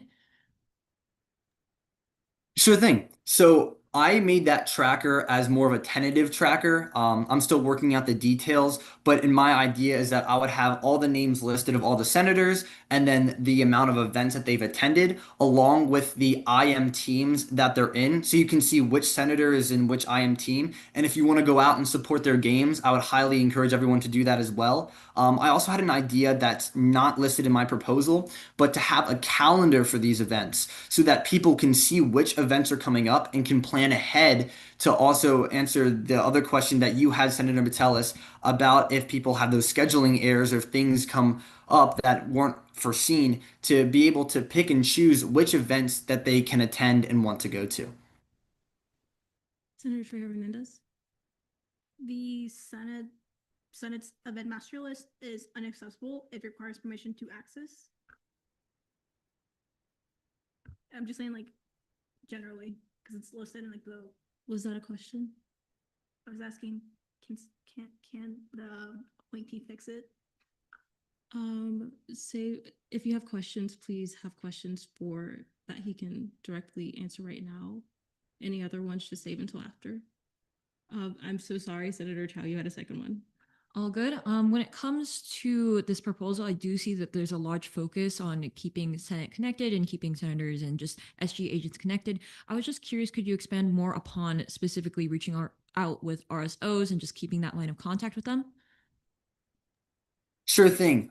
So my idea was to have another survey that goes out to all the senators about which RSOs they most connect with and aligning those RSOs with those senators, because I believe that people are going to do a lot more when they're passionate about something. So if you're passionate about the RSO that you're representing, obviously we're going to advocate for them because we're in the Senate, but being more passionate outside of the Senate for that topic specifically is going to allow people to go above and beyond for those RSOs. And one thing that I want to do on my end to just ensure that everyone is staying in contact with the RSOs is to send out messages either through Teams or through emails, and just to see how people are connecting with their RSOs, and just give quick questions saying like, hey, have you reached out to them? What are they working on? And how involved have you been with those RSO in this length of time? And having that either be quarterly or semesterly, I think would be a great way to make sure that we hold accountability when people are still reaching out to the RSOs, because it's not supposed to be a one-time thing. You're not supposed to say, hey, I'm here for you, and then if you never hear back from them, you never hear back from them. I want to take a more proactive approach and really be there for the RSOs and support them in what they're doing. So if something comes along my way, and let's say that this RSO has a big event coming up, and I know of a couple senators that might be interested in it, I would go ahead and send that to those senators and and be like, this would be a great opportunity for you to show that these RSOs that you don't only hear from them in a legislative type of environment, but in a more broad sense. Senator Metellus, Move to debate. there's been a motion to move to debate. Any objections? Seeing none, we are now in a period of debate. Please be concise. We still have a lot of business to get through. Senator Metellus and then Chair Escobar. Try to be quick. I will happily be voting in favor of Senator Kapanos. I first had the pleasure of meeting him last summer through the Elite Scholars Academy when he drove several hours to just participate in a summer event we hosted for incoming students. From the moment he walked in, his energy was contagious. He lit up the room and made a genuine effort to connect with everyone around him. It was clear even then that he was someone that was passionate about building relationships and uplifting others. Since then, Senator Kapanos has continued to shine through his involvement in the Student Government Leadership Council, where he's hosted numerous events and has consistently shown a love for community engagement. I was thrilled when he became my mentee this spring, and I've watched him approach every opportunity with a sincere eagerness to grow and contribute meaningfully to the Senate. Early in the semester, he shared with me his interest in serving as the Deputy of Senate Relations, and from that moment forward, he committed himself to understanding and excelling in the role. His initiatives reflect the time, thought, and heart he has poured into this position. Every event and goal he has pursued or will pursue has been intentionally and well executed, or planned well executed. Senator Kapanos is an outstanding candidate for this position, and I strongly encourage you all to vote in favor. Chair Escobar. I will also be voting in favor of Senator Kapinos. Senate involvement is something that's definitely important and something that we need to work as a team, to work together, and to work towards like common goals. And I believe he has initiatives that will accomplish this and increase our involvement in our initiatives and with each other. So for that reason, I'll be voting in favor. Chair Barilla. Move to vote. There's been a motion to move to vote. Any objections? Seeing none, we are now in voting procedures.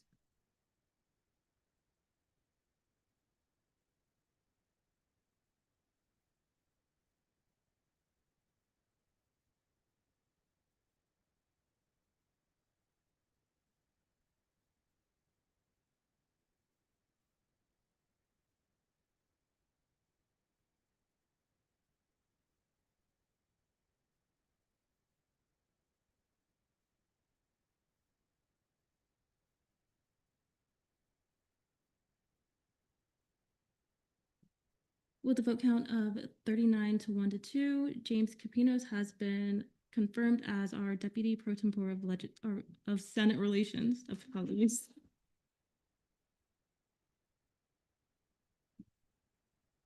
All right, next we have Grace Rudy for Internal Legislative Assistant.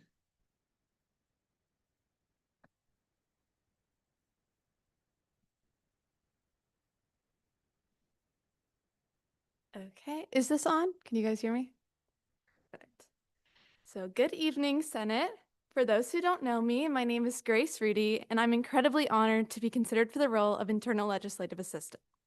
For the past 2 years, student government has played an integral part in my experience at UCF.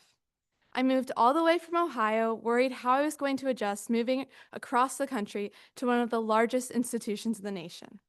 Thankfully, I was given a good piece of advice from my orientation leader to just give student government a chance through the SGLC program. I applied and began my journey in SGLC, where I found not only mentorship, but leadership and a love for this university. This experience inspired me to serve as a senator in the 56th session and now once again in the 57th. In applying for this position, my goal is simple: to give back to the very program that helped shape who I am today. As ILA, I would work to make the SGLC and SLC programs more engaging and more impactful.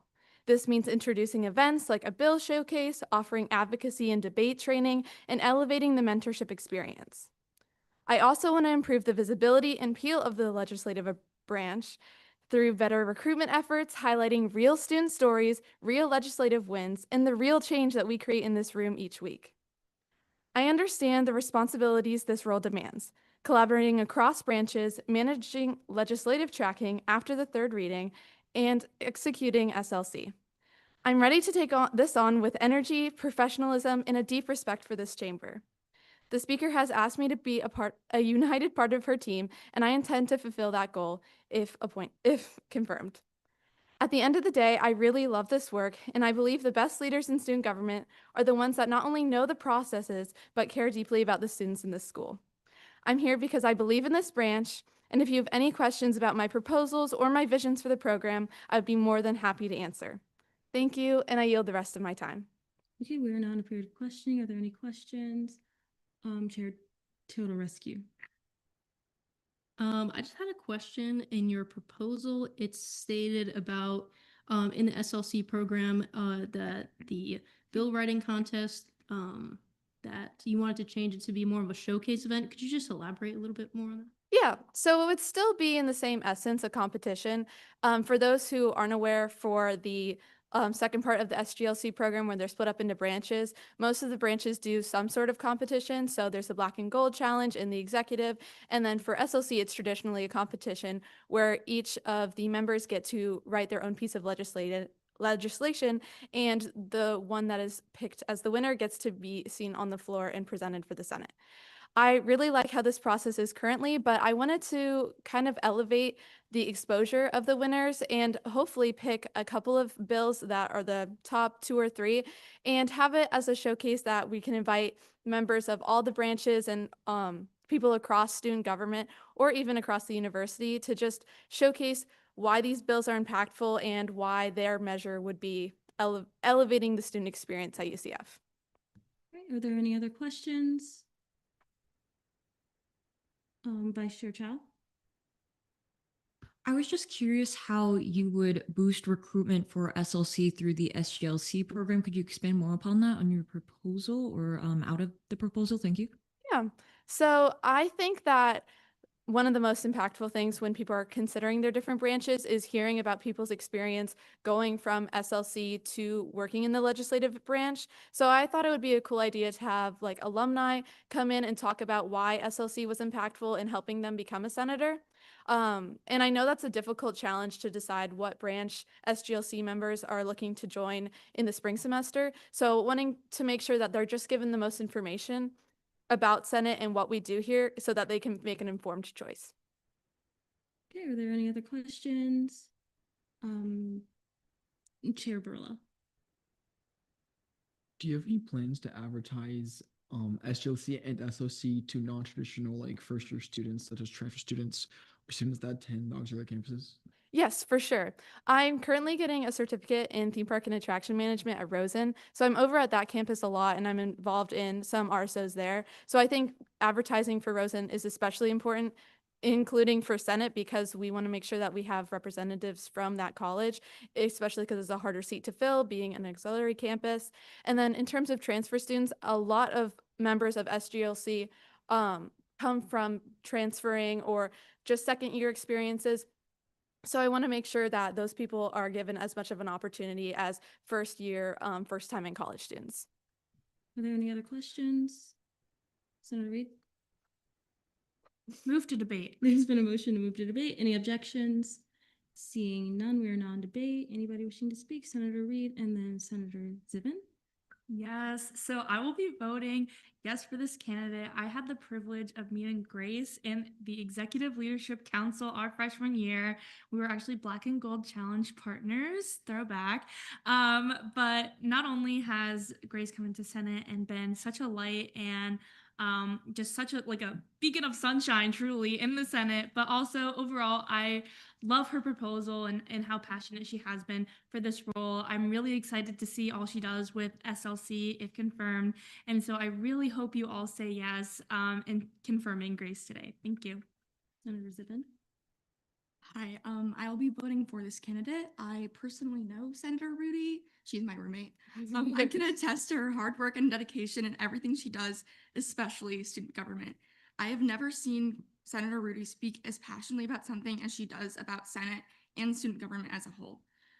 As her friend, Senator Rudy and roommate inspires me every day with her resilience and sheer willpower. She even convinced me to run for Senate despite not having the SGLC and SLC experience.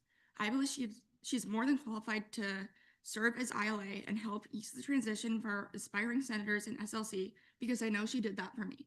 I will be voting in favor of this candidate and I encourage you all to do as well. Thank you. All right.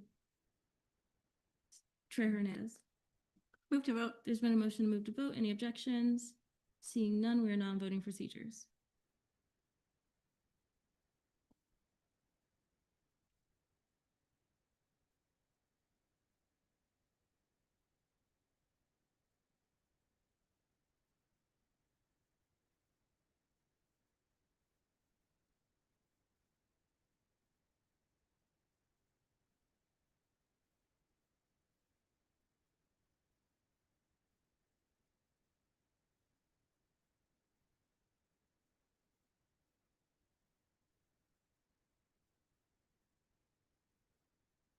The vote count of 40 to 0 to 1, Grace Rudy has been confirmed as internal legislative assistant.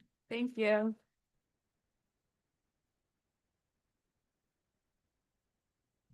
Next, we have Anna Reed for external legislative assistant.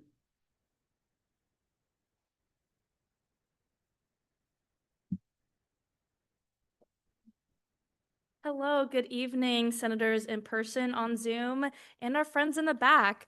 My name is Anna Reed, and I am a junior studying political science with a focus on intelligence and national security and a theater studies major. This is my third year in student government, beginning with the Student Government Leadership Council and the Executive Leadership Council, before advancing to the Senate floor to become a College of Arts and Humanities senator in the 56th session and now the 57th. It's because of student government that I found my footing at UCF and have gotten so many incredible opportunities that I'm forever grateful for. I'm standing in front of you all today to become your next external legislative assistant, a role that I hope to thrive in to benefit the student body and beyond. When Speaker Quartz was running for her current role, her expectations for the next ELA stood out to me, specifically because these are requirements that I use in my daily life. I want to talk to you all about my experiences that I believe will guide in my success in this role. I have an effective communications background, which I give big thanks to my parents who threw journalism at me since I was born. But I began building upon my own portfolio when I started writing for Her Campus magazine my freshman year. For some reason, I fell in love with writing and have gotten so many opportunities through it, including working for UCF Athletics Strategic Communications internship and becoming a current communications intern for the College of Arts and Humanities. Because of my background, I will be able to effectively communicate with the deans to schedule our semesterly meetings. This will also allow me to work in conjunction with the Director of Communications to ensure our graphics are posted on time and have the proper information. Through my position at the College of Arts and Humanities, I have learned a lot about social media strategy and creating graphics, which I intend to use as ELA. I'm still working towards that Canva Pro subscription though, so stay tuned. Throughout my proposal, you'll see exactly how I wish to ensure transparency and timeliness. Between a content calendar that all senators can view to ensure graphic requests are submitted on time to detailed media training, my vision for this role is that every senator is set up for success. I thank you all for your time and consideration, and I yield to questioning. We're now in a period of questioning. Are there any questions? Senator Chow? Two, if I may. You may. So in terms of the sessions specifically for training when it comes to media training, and then not only that, but the prep sessions for the dean meetings, could you elaborate more on what that would look like?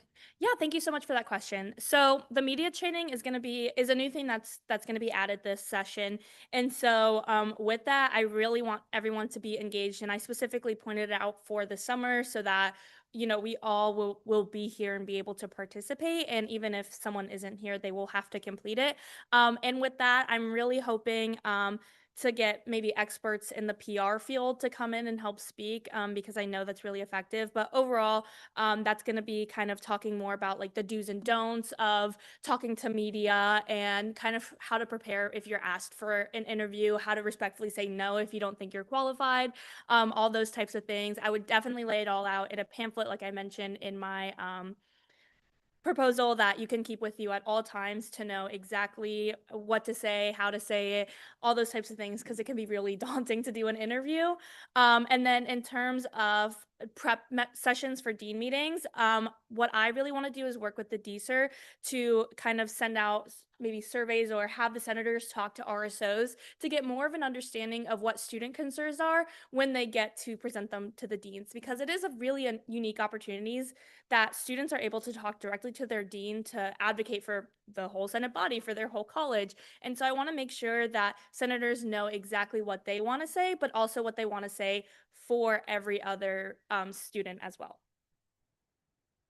And then when it comes to my second question, let's say there's a scenario that even though a senator did go through media training, let's say they violate something in terms of that, or they do something that truly does misrepresent student government or Senate in general, how would you hold them accountable in terms of that?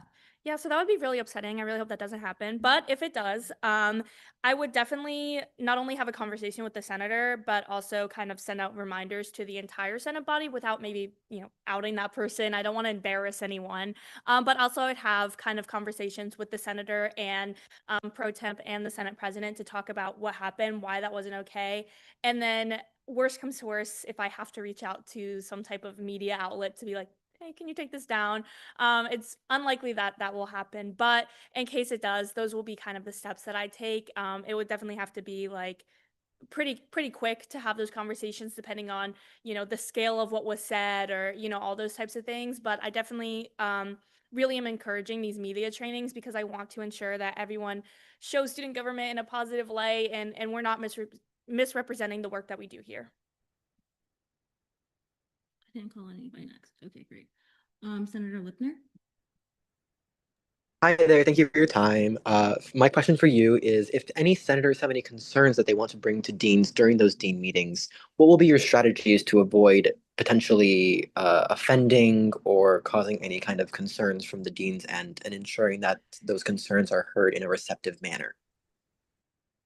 Yeah, so great question. Thank you so much. I think the biggest thing for me would have the senators actually specifically write down what they want to say to the deans, because I think once we have things written down instead of, maybe talking like, whatever, it's a lot easier for people to really express how they're feeling properly and use proper verbiage to say what they want in a respectful manner. But also in those prep meetings, I would definitely maybe have questions to help our senators with potential conflict on different issues. So if there is some type of controversy in these meetings, I will also be in attendance in the meetings as well to step in and be like, hey, let's maybe move on, or kind of act as a median for those as well. Are there any other questions? Chair Hernandez. Regarding your earlier involvement with dean meetings, how would you work with those senators in that college to condense concerns Arso is bringing up, as sometimes they're not feasible for the dean to like chain? Yeah, so I think if once everything is compiled, I would in those prep meetings have the senators kind of talk through like, let's maybe prioritize certain things, but if this is a really really niche like concern that doesn't affect everyone, we might have to scrap that, or save that for a separate time. So really prioritizing the things that will affect more students or a larger population of students, but also keeping in mind, if we have the chance to talk about this, we should talk about it. Are there any other questions for Hernandez? Debate. There's been a motion to move to debate. Any objections? Seeing none, we are now in a period of debate. Senator Rudy. This candidate has an extensive experience, and I believe she would transform the role of ELA if confirmed. She has shown her dedication to student government for the past 2 years and has made a point to connect with senators. Having previously worked with her on the Black and Gold Challenge, I can attest to her creativity, her amazing work ethic, and her ability to bring her plans to life. I will be voting in favor, and I encourage you to vote the same. Senator Lipner, and then Senator Trejo Hernandez. I just want to echo everything that Senator Rudy or ILA Rudy just said, and continue that by saying that truly Senator Reed is a champion every single amount of things, and I'm very excited to make this point in favor.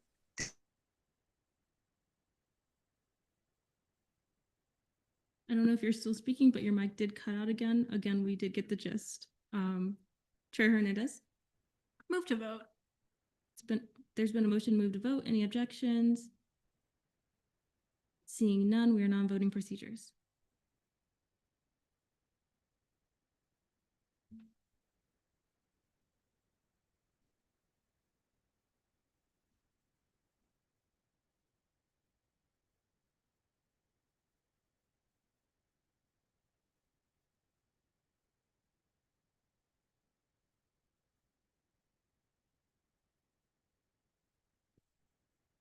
Okay, with a vote count of 43 to 0 to 1, Anna Reed has been confirmed as the external legislative assistant. Thank you all.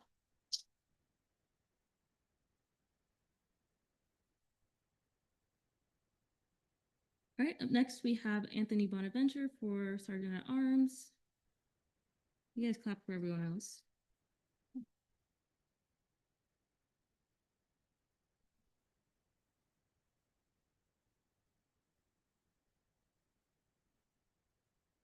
Good evening.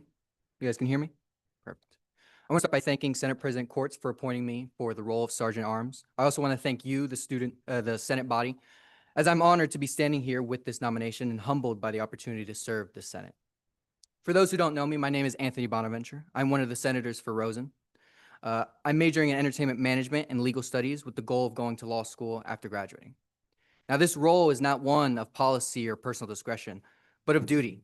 As Sergeant at Arms, my responsibility is to uphold the rules of this chamber as directed by the Senate President and to ensure that our proceedings are carried out with order, professionalism, and respect. I do not create or interpret rules. I enforce them.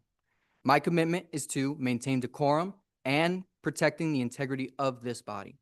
Disruptive or unprofessional behavior has no place here. And if confirmed, I will not hesitate to act when necessary to preserve the standards we expect of ourselves. Thank you again for your time and for your trust. I look forward to answering any of your questions, and I yield my time. We're now in a period of questioning. Are there any questions? I will go Chair Gaudio, Chair Barilla, and then Senator Lipner. If you have a member of the Senate that is consistently in not abiding by decorum, how do you plan on approaching that and resolving the issue? Thank you for your question. In that situation, it'd be the 3 tiers, which would be first a verbal warning with a point of order. If that is not acknowledged, it would be then they would be thrown out of the chamber. And later then it would also be a notification of noncompliance they would also receive. Chair Barilla. In the event of like someone during debate or question, they say something that's inappropriate or violates decorum, would you interrupt them during their speech, or would you wait till they're done and then point of order and say that was not okay? Thank you for your question.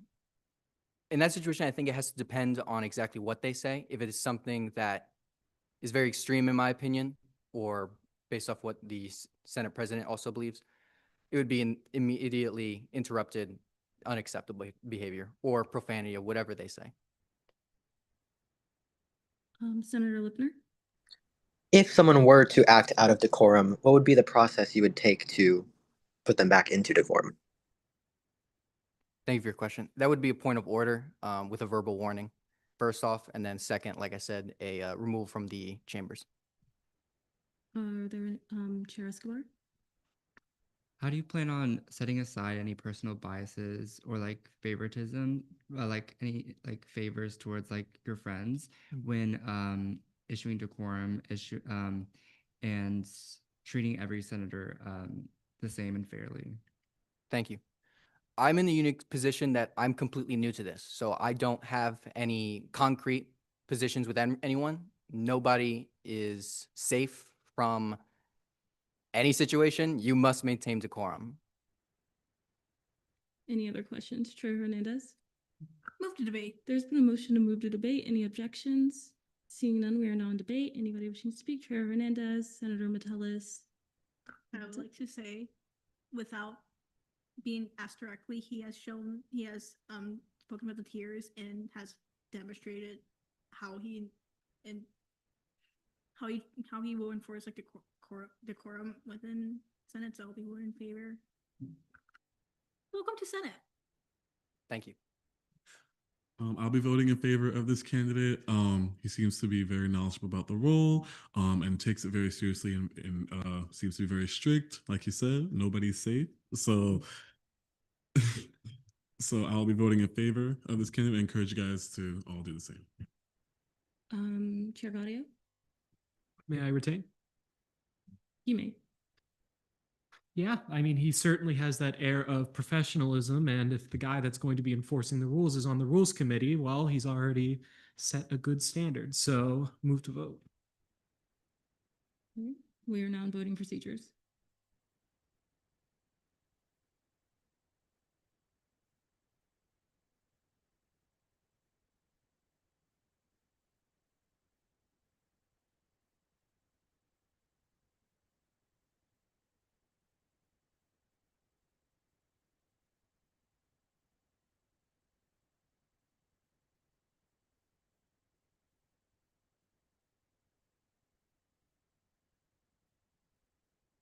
With a vote count of 41 to 0 to 1, Anthony Bonaventure has been confirmed as Sergeant at Arms.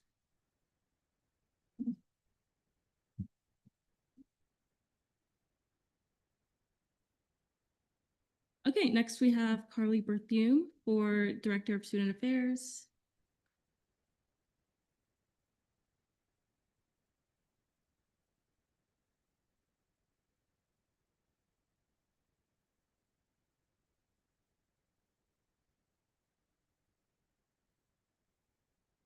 Alrighty, can everyone hear me okay?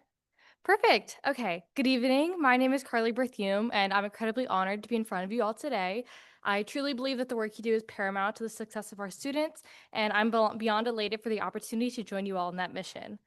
I'm a proud UCF alum, having graduated in 2024 with a Bachelor of Science in Psychology and Marketing. Today, I'm continuing my journey here as a master's student in communication, focusing on corporate social responsibility and business communication. I also work as a graduate coordinator for student staff selection in UCF Housing, where I lead large-scale hiring selection processes and support our incredible student leaders. Outside of work and school, I love playing pickleball, writing, or curating way too many Spotify playlists. I have 250, so if you need one, let me know. During my undergraduate journey here at UCF, I served as an associate justice within the judicial branch. That experience first introduced me to the impactful work of student government and is what lit the spark that brought me back today with a passion for a role of Director of Student Affairs. I first chose UCF because of the diversity, innovation, and energy I saw here. But being here for 4 years has shown me that the student body is so much more than I ever expected. It's resilient, dynamic, and truly one of a kind. I knew my first week here that I'd be remiss if I hadn't gotten as engaged as humanly possible. Through my time here, I've had the privilege of being deeply involved across campus as an intern with UCF Athletics, an agent in student government, a student leader in housing and residence life, a volunteer at Greek Park cleanups, and most proudly, a student. Each of these roles has taught me that meaningful change does not happen in silos. It happens when you build bridges and listen. That's truly the heart of why I'm pursuing this role. I've witnessed our most active of students, the ones who are front and center at each event, but I've also known what it is like to be one of the more hard-to-reach student populations. In this role, I hope to define our department as one that serves all students, from FTICs to transfers to the furthest of commuters. It can be easy to fall into the habit of catering to our most accessible groups, but it is my goal to expand our reach beyond this. At the core of all this lies teamwork. The Director of Student Affairs has the opportunity to oversee 5 amazing chairs and student leaders who are already doing transformative work. My commitment to them is simple: to show up, to support, and ask, how can I help you succeed? I want to empower each of them to elevate their voices and their initiatives to ensure that student government is a true reflection of the student body that it serves. Thank you all for your time. It is truly an honor to be here again. And with that, I respectfully yield my time and welcome any questions you may have. Okay, we're now in a period of questioning. Are there any questions? Chair Barilla. 2, if I may. You may. Okay, my first question is about your plans for graduate students. Given that kind of the graduate degrees vary and what they need, it's kind of unlikely that a medical student is going to have the same needs as a philosophy student. How do you plan to make sure that both are addressed and to properly make sure that whatever graduate student council you have is representative of all graduate students? Yeah, absolutely. Thank you so much for this question. Something that I really like to impress is that graduate students are very unique, and like you mentioned, and I don't think that they should be treated as if they are all one group. So I believe that coming from a marketing background, the best way to approach this is through segmentation, targeting, and positioning. Essentially, what this means is really taking the time for me to identify exactly what this graduate student population looks like and identifying different segmentations. Then we look at the groups that are behind that segment and exactly what their needs are, what their unique desires are, and exactly how they prefer to best be targeted. And then we position it in a way that we can ensure that we are reaching out to them directly. I'm sure that, like you mentioned, not every major is the same, but there are a lot of humanities or respects that are very similar. So I think breaking it up by that way and seeing what we can do to help the different student populations will ensure that we're as beneficial as possible. So I think, like, for example, some relevant groups to to identify are students who are more engaged in research, or students who are more engaged in culminating experience projects, or students who are really in a position where they need internships and stuff like that. So I just really think that ensuring that we look at it from a diverse perspective, and making sure that we define exactly what our graduate student population looks like before we attempt to reach out to them is the way I would do it. For my second question, given that UCF doesn't have a law school, but a large segment of our political science department and legal studies department want to go to law school, how are you going to ensure that those future graduate students are getting the resources that they need? Yeah, that's an amazing question. Truthfully, law school was something that I had considered. The feasibility of it is what kind of turned me away from it. So I think that's extremely important to notice. I think that it's amazing that we do have such incredible relationships with different schools in the area. So, for example, if we have a portion of our population who's really interested in going to law school, connecting with different nearby schools or different representatives from maybe some further away schools, or even connecting them with some local like law firms themselves to see what they can do to get involved directly. I think that's a fantastic opportunity. It's something that I hadn't considered before, but I do think that's an incredible idea to be able to set our students up for success, even when they go beyond UCF. Are there any other questions? ELA Reed, and then I'll go Vice Chair Chow. Gotta get used to that. So my question is about your Winter Wonderland initiative. How do you intend on, expanding that, or how would it be different from Winter Wonderlands that have been done in the past? Yeah, absolutely. Thank you. I'm a big event person, so I've attended Winter Wonderland for the past 4 years. I've seen what has worked and what hasn't worked. I thought this past year was significantly successful. I truly enjoyed the variety of activities that there were, and I enjoyed the spread of it, which I thought was amazing. One thing that I think could be improved upon or expanded upon was line management. I had a very embarrassing moment where I walked up to the table and they're like, "The line's over there," and I was like, "Oh, okay. My bad." So I think line management is something super important to make sure that students aren't kind of wandering the space being like, I have no idea how to get involved in this. I don't know where I can go to even attempt to do this. So I think that's something that we can look into ahead of time. I also think that sustainable lighting is something that I would love to improve. There are a lot of hazards on Memory Mall, especially for people who might be using wheelchairs or other like mobility assistive devices. So I think improving lighting that still goes along with the theme would be super beneficial. And something I had considered, I actually work with the like ADHD organization on campus with some things. And something that they've expressed is that UCF has a limited amount of events that are really accommodating for people who kind of just want to chill out. So I think that's something super interesting that I've considered adding is a more of a passive activity. So it's not a ride or something that they have to engage with a lot of different things. They can just sit down and, for example, watch a show or watch a performance. So something passive that's maybe separate from the event, but in a similar space. So if a student needs that separate space to kind of relax, but also have a great time, I think that's something I've considered as well. Could you go ahead and just note how the alumni mentorship program works right now? And then could you expand upon how you want to expand upon it? Yeah.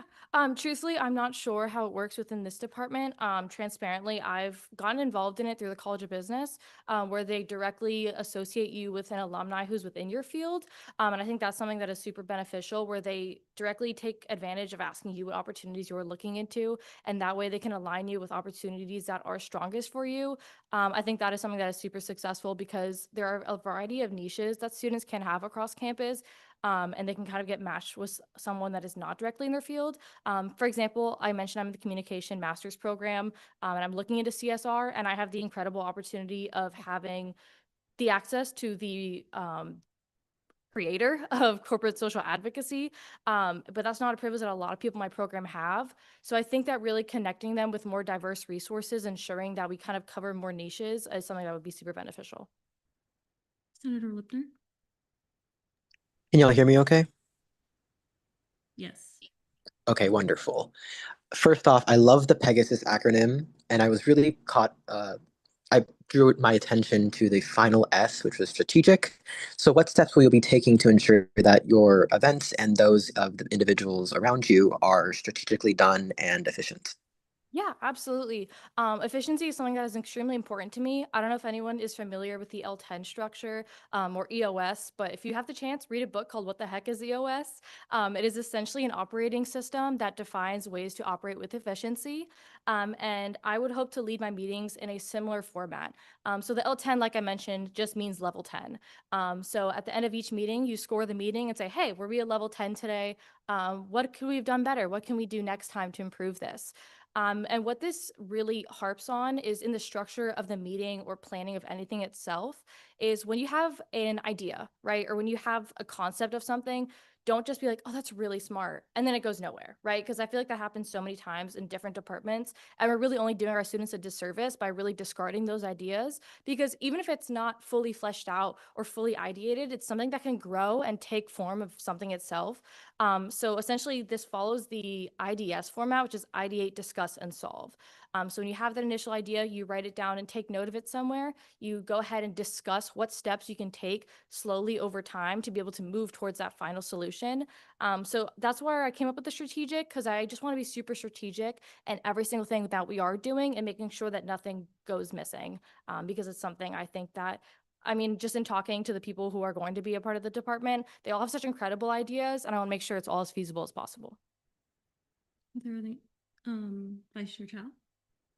I do see on your proposal you have hurricane prep kits. Do you know what materials would be in those prep kits? And then not only that, but when would you disperse them, or would it just be an available resource all year round? I'm just curious on that. Yeah, absolutely. So this originally came from the Lead the Charge campaign, but it's something I'm personally passionate about. Like I mentioned, I work with the Department of Housing and Residence Life, and I'm a critical personnel. So if there's a hurricane, I'm required to stay on campus, which is a super fun time. And we actually do allocate these resources to students who live on campus and end up staying here. But I think this is something that should be expanded. We've seen in recent years storms that have largely impacted the widespread community. So something that we include in our kits that is super beneficial, we call them piggies. I think that they're just called like door socks. So you slide them underneath the door so it avoids water intrusion. They also have variants that are really beneficial for windows. So this kind of prevents any flooding. It also has flashlights and batteries to allow students to be able to retain light while they do lose power. We pride ourselves on not having ever lost power on UCF campus. But again, this is not the case for everywhere else. And I really would love to expand this to consider students who live on campus, especially those who might be food insecure. I know Knights Pantry does a fantastic job at having those resources. However, if you are currently in the middle of a hurricane, you cannot exactly come to campus to reach that. So that's where I'll kind of answer your second part of when would we be able to distribute these. Thankfully, we are able to, from the Emergency Operations Center on campus, receive notice fairly in advance of potential campus shutdowns. And I feel like that is an ample amount of time to be able to be like, hey, I'll be at the student union today. We'll have these prep kits available. If you're interested, please either send us an email or just like this Instagram story so we can be able to gauge potential capacity and ensure that we can distribute these to students before the storm is happening. Great. Are there any other questions? You guys do have 3 minutes left. Chair Varela. Yeah, about the hurricane prep kits again, do you have any plans to have distribution sites at our auxiliary campuses like Rose and downtown? Yeah, absolutely. I think that's an incredible idea. Storms can be incredibly unpredictable, and even if main campus seems like it might be the one that's being impacted, it could happen at the Cocoa Beach campus. It could happen at Rosen and completely leave us completely untouched over here. So I think regardless of the path it's taking, I think it's an incredible idea to ensure that it's expanded to all campuses, because at the end of the day, we truly can never be 100% certain the path of the storm. Are there any other questions? Ayala Rudy. Move to debate. There's been a motion to move to debate. Any objections? Seeing none, we are non-debate. Please be concise. We have 45 minutes. ELA Reed and then Chair Escobar. Yeah, so I'll be voting in favor of this candidate. I'm really blown away not only by her proposal, but overall just her detailed answers to questions and just her overall knowledge of so many things I think is truly incredible. I'm excited to see how Pegasus comes into play and how the department will benefit from that. Also, the hurricane prep kits I think are always a fantastic idea. And overall, I just think this candidate is really, really qualified, and her proposal and ideas are great. So vote yes. I will also be voting in favor of the candidate. The appointee seems very knowledgeable on event management, event planning. Also, the emphasis on accessibility in events is like truly important. And mentioning the ADHD like accommodations regarding events.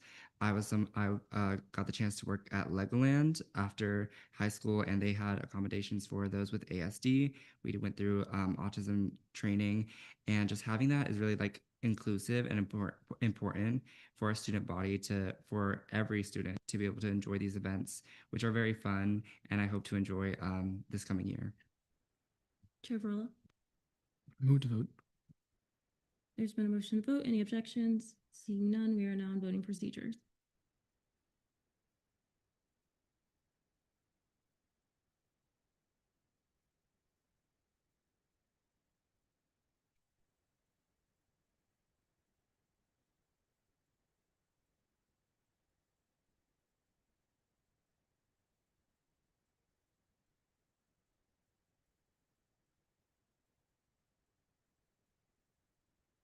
With a vote count of 46 to 0, Carly Berthomew has been confirmed as our Director of Student Affairs.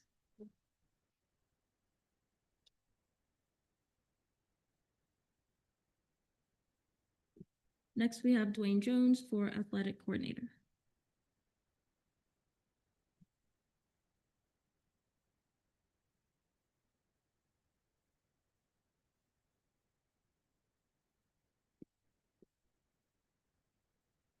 Good evening, Senate. Thank you so much for the time tonight. My name is Dwayne Jones, and I'm a rising junior majoring in electronic journalism with a minor in political science. I grew up in a small area called Dover, Florida, a few minutes outside of Tampa, surrounded by nothing but strawberry fields and horses. I'm the son of a pharmacist, an educator. Drive and hard work were instilled in me through my parents, and growing up, I saw them attain a combined 6 degrees. As a transfer student, I knew I wanted to get involved with student government because of the positive impact I could have on our student body. My passion for athletics has been a large part of my life ever since I was a little kid, participating in youth sports, and I quickly realized I was not meant to be on the playing field, but instead involved from afar. As I've grown older, I've recognized just how much of a large part sports play in our society. Rather, it's as big as winning a major championship or defeating a crosstown rival. Socially, it's able to create a shared identity and community, which in my eyes is a pillar for a strong student body. I see it as something we not only participate in, but something that unifies people from many different backgrounds. If confirmed as athletics coordinator, that will be my main purpose, utilizing our athletic outlets to unify our student body. This past year, I participated in the Student Government Leadership Council and the Executive Leadership Council. In both of these groups, I learned about leadership, cultivating relationships, and the inner working of our student government and university. This past year, as a student journalist, I also held an internship with a group of alumni that cover UCF athletics. I got the chance to cover UCF volleyball, men's basketball, and spring football.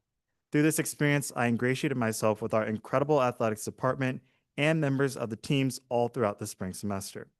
I have also gotten the chance to cover local sporting events like the Cure Bowl, one of the college football bowl games held here in Orlando, and local teams like the Orlando Valkyries, Orlando's professional volleyball team.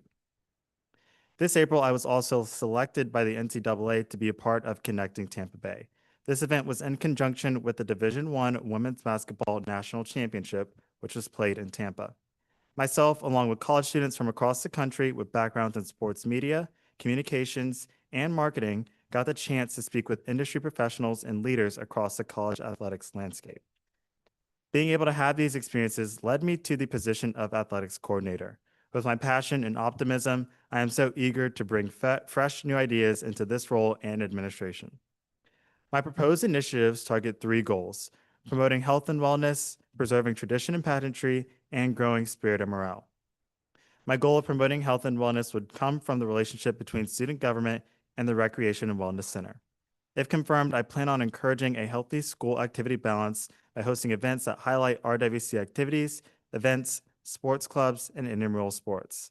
I would also work hand in hand with the Sustainability, Wellness, and Innovation Coordinator to promote wellness initiatives throughout the school year.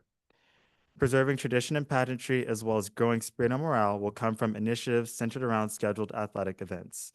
That includes continuing to host tailgates during baseball season, handing out merchandise and giveaways throughout the year, and introducing a new event, Frost Warning. Frost Warning is an initiative that will replace the current SGA football tailgates with a campus and community-wide celebration the night before selected football games. It also pays homage to our new/returning head coach, Scott Frost. This event will take place on Knights Plaza and include food trucks, live bands, the Marching Knights, Spirit Team, and guest speakers.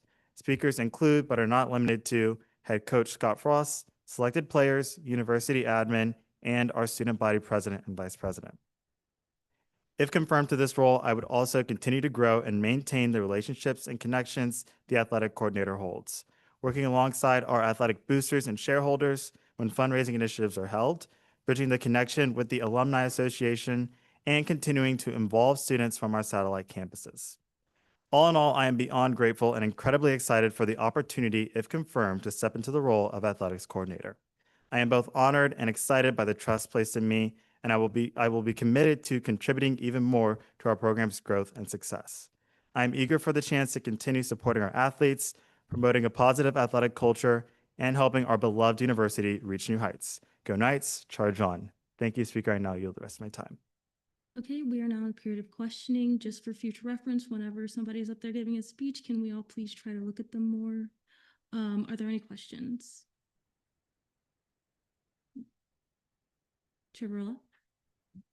And for your Ball on the Wall initiative, for the intramural teams, can you walk me through some of the logistics, like reaching out to intramural teams and kind of how it was like the sports that you want them from and stuff like that?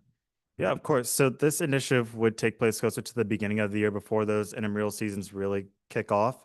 So this would be kind of interactive. I'd want as many sports clubs and intramural teams as we could have on the mall so that students that are new to the university, transfer students, or students that already attend know the opportunities they have to get involved with these intramural clubs.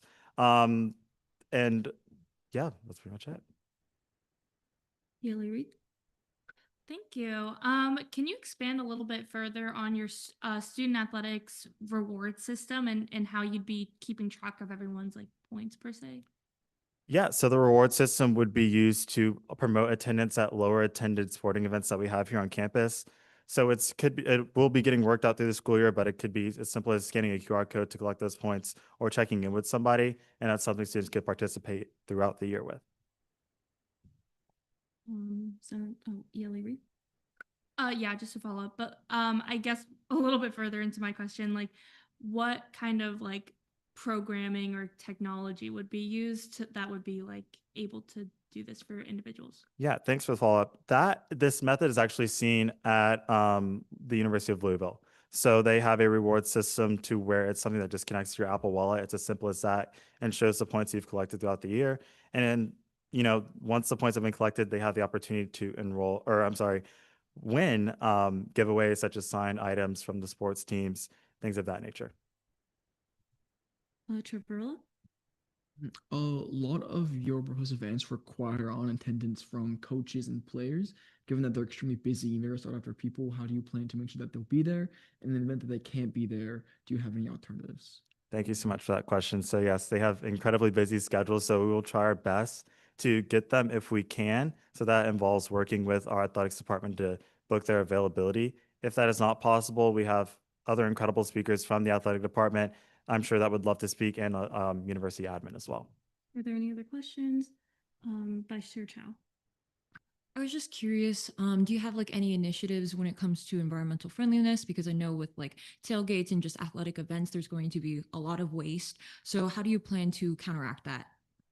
Yeah, thank you so much for that question. Sustainability is a top priority as well. That's something I plan on carrying on from the previous administration, the previous athletics coordinator. That's promoting recycling and sustainability at the tailgates and at our sporting events as well. Senator Metellus? Move to vote. Move to debate. There's been a motion to move to debate. Any objections? Seeing none, we are now in a period of debate. Anybody wishing to speak? Yali Reed? Yeah, so like I did before, I'll be voting yes for this candidate. I think overall, not only is his proposal great, I think it's really, really thorough, really well thought out, which I think is incredible. Overall, I just like amazing no notes. I think this is something that every single student, every single senator, every single person in, UCF and the community will benefit greatly from. I think this is something that I'm personally very excited for, a lot of these ideas. And so I can't wait to see what comes next. Thank you. Senator Metellus and then Chair Barlow. I'll be voting in favor of this candidate. We saw him in ENA earlier, and I really did like the initiatives. The frost warning one was something that definitely caught my eye, and I did ask some questions about if there are any alternatives, or like Chair Varela mentioned, if people can't show up, if he was willing to pivot or have alternatives, and he displayed that. And I'm glad that I saw that. So I'll be voting in favor and encourage you guys to do the same. Chair Barlow. May I retain? You may. Awesome. Yeah, I really love the initiatives about intramural sports. Many of you probably already know this about me, but I referee for intramural sports, so they're really near and dear to my heart. I think they're really important ways for students to get involved through like social groups, and also train their body and make sure they're staying healthy. So I think doing all we can to promote those in student body is really, really important. And with that, move the vote. We are now in voting procedures.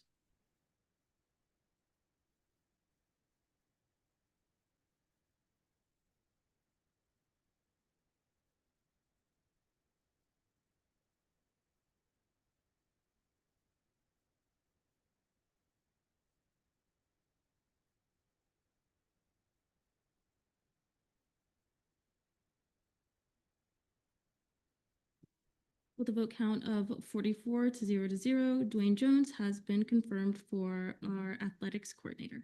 Thank you.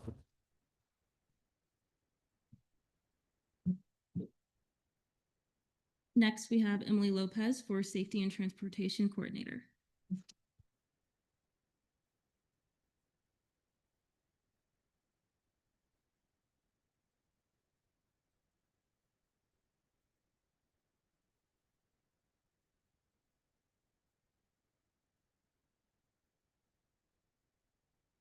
Hello, now can you hear me? Okay. I want to thank all you senators for being here today and on Zoom. My name is Emily Lopez. I'm a business management major with a minor in public administration, and I'm speaking to you today as the appointee for the safety and transportation coordinator position. From a young age, I have always believed in the power of using my voice to be an advocate for others. This value was instilled in me by my mother, who was my greatest inspiration. Despite immigrating from the Dominican Republic and facing language barriers as a native Spanish speaker, she never hesitated to speak up and make her voice heard. Watching her navigate through those challenges with strength and determination taught me the importance of advocacy, resilience, and leadership. Her example has driven me to find my own voice and use it with purpose. It's not just about being heard, it's about making space for others, especially those who are often overlooked.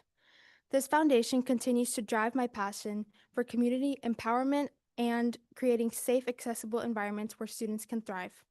This past year, I've been given the opportunity to put my leadership goals through my involvement in SGLC and ELC.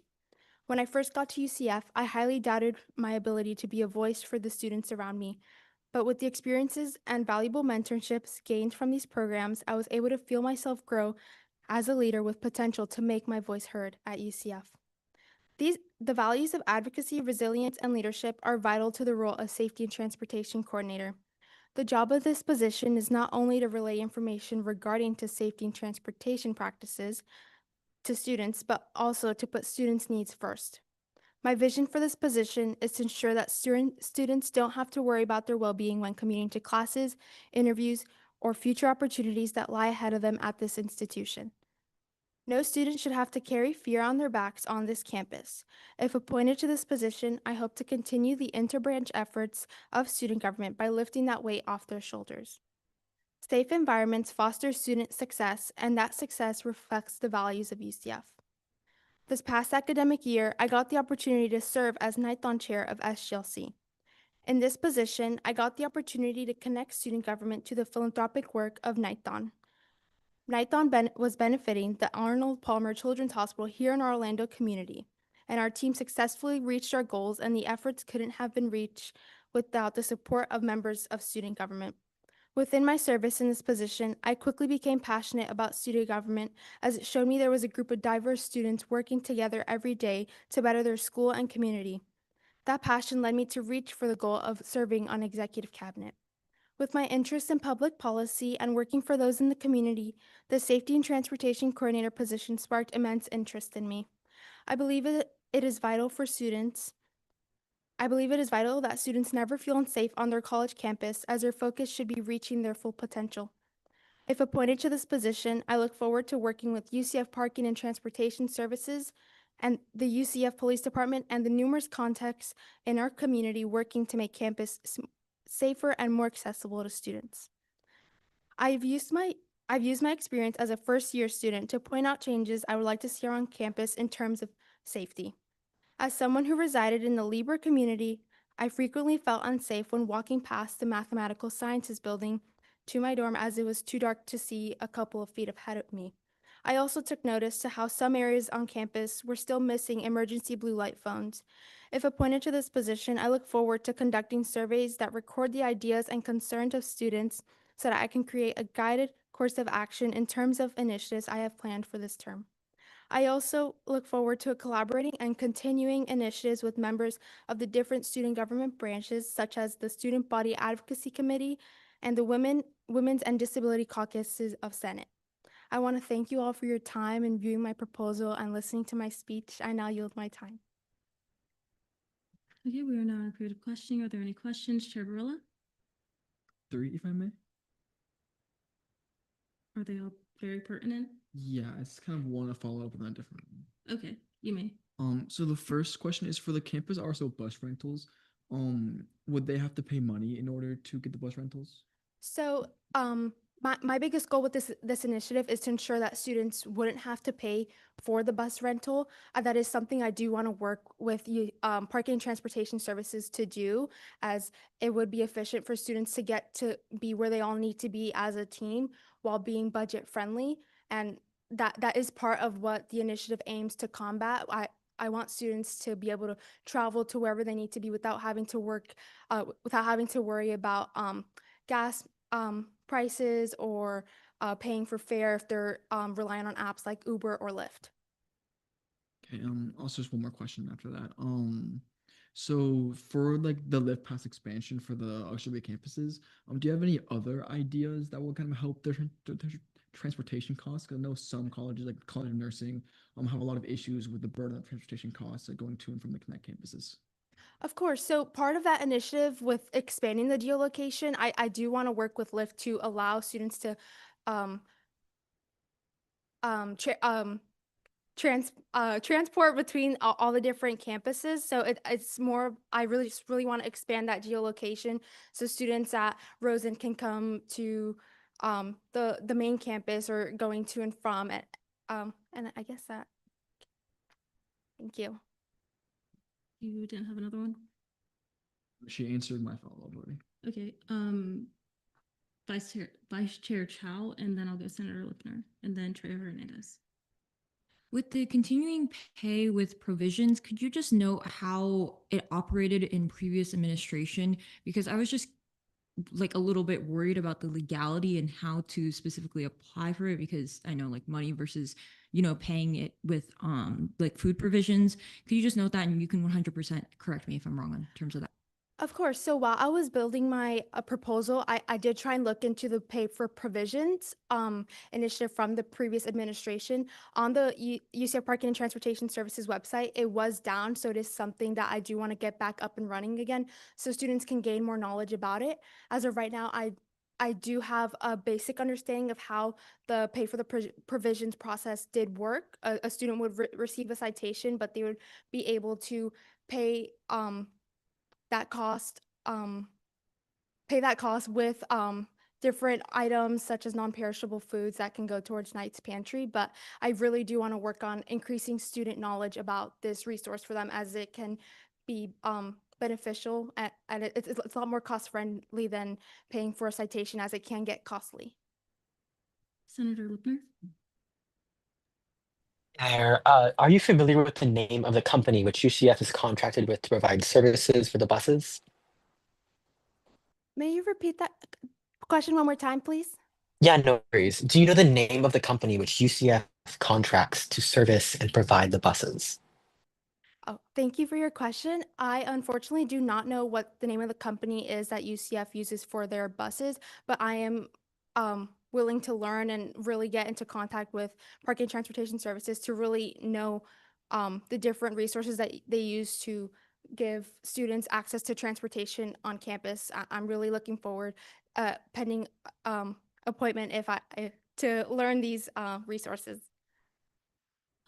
Senator Trejo Hernandez. I have one question and then a follow-up, possibly. Okay.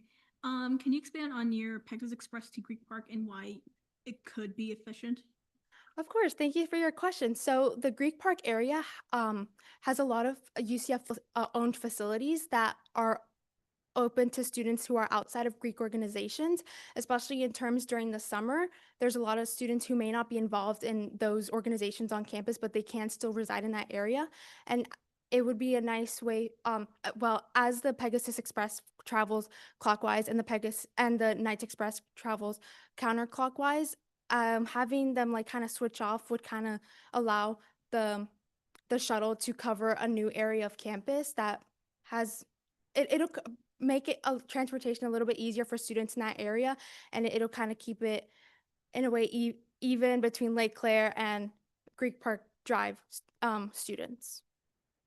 To clarify, so you mean when they would go counter and clockwise, one would be at Lake Claire and then one be at Greek Park? Yes. I don't have a follow-up. Was that not your follow-up? Okay. Okay, Senator Reed and then Vice Chair Chow. Yeah, thank you so much for being here. I have a quick question about your event initiatives. So how would you promote these events to get student engagement to ensure that, all these events have a high level of attendance? Thank you for your question. So I'd really love to use the student government resource of the Division of Communications. There's a team well equipped to create engaging content that really drives students to come out to these events and learn more. I really want students to become excited to learn more through fun events, and I really want them to be appealed to learning new information in a fun and engaging way. Vice Chair Chow. And just a follow up from my previous question about continuing to pay with provisions, I know you noted specifically in your answer that it might be a cheaper option for students to go ahead and pay with provisions. And I just have like a slight concern if they try to exploit that system and just, use provisions and just pay like a smaller amount compared to the ticket or citation that they received. And correct me if I'm wrong, do you know by any chance how many people have used that system? Do you have any statistic in that regard? Thank you for your follow-up question, Senator. Unfortunately, I do not have information about or statistics on how many people have used the Pay for Provisions resource, but I'm willing to look into that a lot more and really following up on how you want to prevent students from exploiting the resource. I think that's really important. The Pay for Provisions resource is such a good, helpful tool, and I would hate for students to use it in a wrong way as it's there to benefit them. So I really want to work with Parking Transportation Services to see if some more criteria can go into it, a little bit more lines of defense that prevent students from exploiting it. Are there any other questions? Senator Reed? Yeah, so I see in like your first month section that you want to collaborate with Senate committees and SG agents. Do you have any idea about like which committees or who you exactly want to work with? Of course, thank you for your question. So I'd really look forward to working with the Student Body Advocacy Committee. As an SGLC, I got to sit in on a lot of meetings, and I really liked how there were new initiatives coming out every week, and I'd love to provide my input as if appointed to Safety and Transportation Coordinator by providing information that I gather from surveys I want to put out this year regarding students' concerns to build legislation that could benefit the student body. I'd also love to work with a couple of caucuses, especially the Women's Caucus. Safety is very important for women, especially when you're a collegiate woman. You're walking to and from campus at night. You want to make sure that you're safe and you're making the most of your education without worry of your well-being in danger. Well-being being in danger. Thank you. Senator Metellus? Move to the There's been a motion to move to debate. Any objections? Seeing none, we are now in a period of debate. You guys have 15 minutes, but also it's 8:40. ELA Reed and then Chair Verla. I'll be super quick. And I'll be voting yes for this candidate. I like a lot of her ideas, and I would like to see a lot of these come into fruition, specifically like the vehicle inspection services. Lift passes beyond main campus, I think, can be really beneficial for our auxiliary campus students. And also, oh my gosh, the keychains, the safety keychains, I think that's amazing. I got my pepper spray taken away at Disney World, so I really would like something else to have on me. So I really like a lot of these ideas, and I hope to see them come to life. Yeah, also been voting in favor of this candidate. I think a lot of her proposals are pretty thought out. She has a lot of them, so it's great. If one doesn't work, she can move to another one. I think that's really important. And I can see that she really takes the job of safety and transportation coordinator really seriously, which I think is really important because it is an extremely important role in our student government. Senator Metellus and then Chair Gaudio. Move to vote. There's been a motion to vote. Are there any objections? Seeing none, we are now on voting procedures.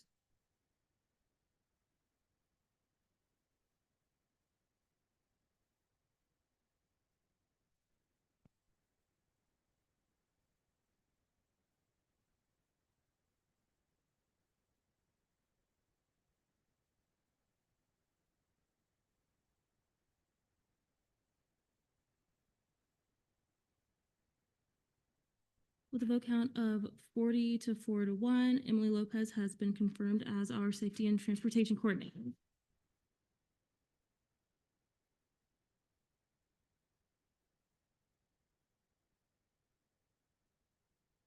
Okay, great. We're done with confirmations. We will be having a special session on Monday to do the rest of the cabinet confirmations. It will be at 6, not 5, and you guys will be getting another memorandum for that. I am sorry, SBA.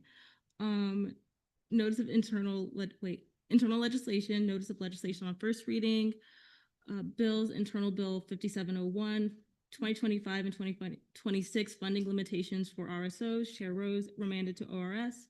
Notice of legislation on third reading, none. Notice of legislation on second reading. Proclamations, Proclamation 5701, proclamation recognizing May 22nd, 2025 as the International Day for Biological Diversity. Is there a motion for a 555? So moved.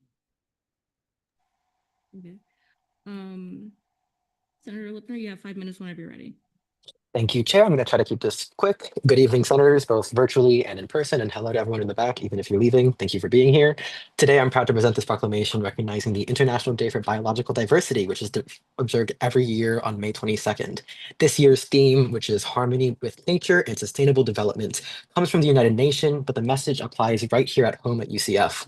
UCS campus is home to more than just classrooms and stadiums. We sit on an amazing set of wetlands, marshes, pine flatwoods, and cypress domes, home to species like the gopher tortoise, the Florida sandhill crane, and hundreds more. These ecosystems matter not only because they're beautiful, but because they protect our water, our air, and our long-term climate resilience. Thanks to hard work, UCF Arboretum and sustainability, special shout out to all the arblings who did the work, all the landscape sources, because for 500 green education and research. This living laboratory is truly one of the main things that make UCF for these individuals. As students needing water, burns, invasive species control, and even restoration work to ensure that this biodiversity is not just studied, but actively protected. With this proclamation, we recognize that protecting biodiversity isn't just global, but it is also local. It's a UCF issue, and I encourage you all to support it and thank the faculty, staff, and students working hard to keep our ecosystems healthy and thriving. Thank you all. Have a great day. We're now on questioning. Chair Verla. Move to debate. There's been a motion to move to debate. Any objections? Seeing none, we are now on debate. Troy Hernandez. Sounds good. Move to vote. There's been a motion to vote. Any objections? Seeing none, we are now on voting procedures.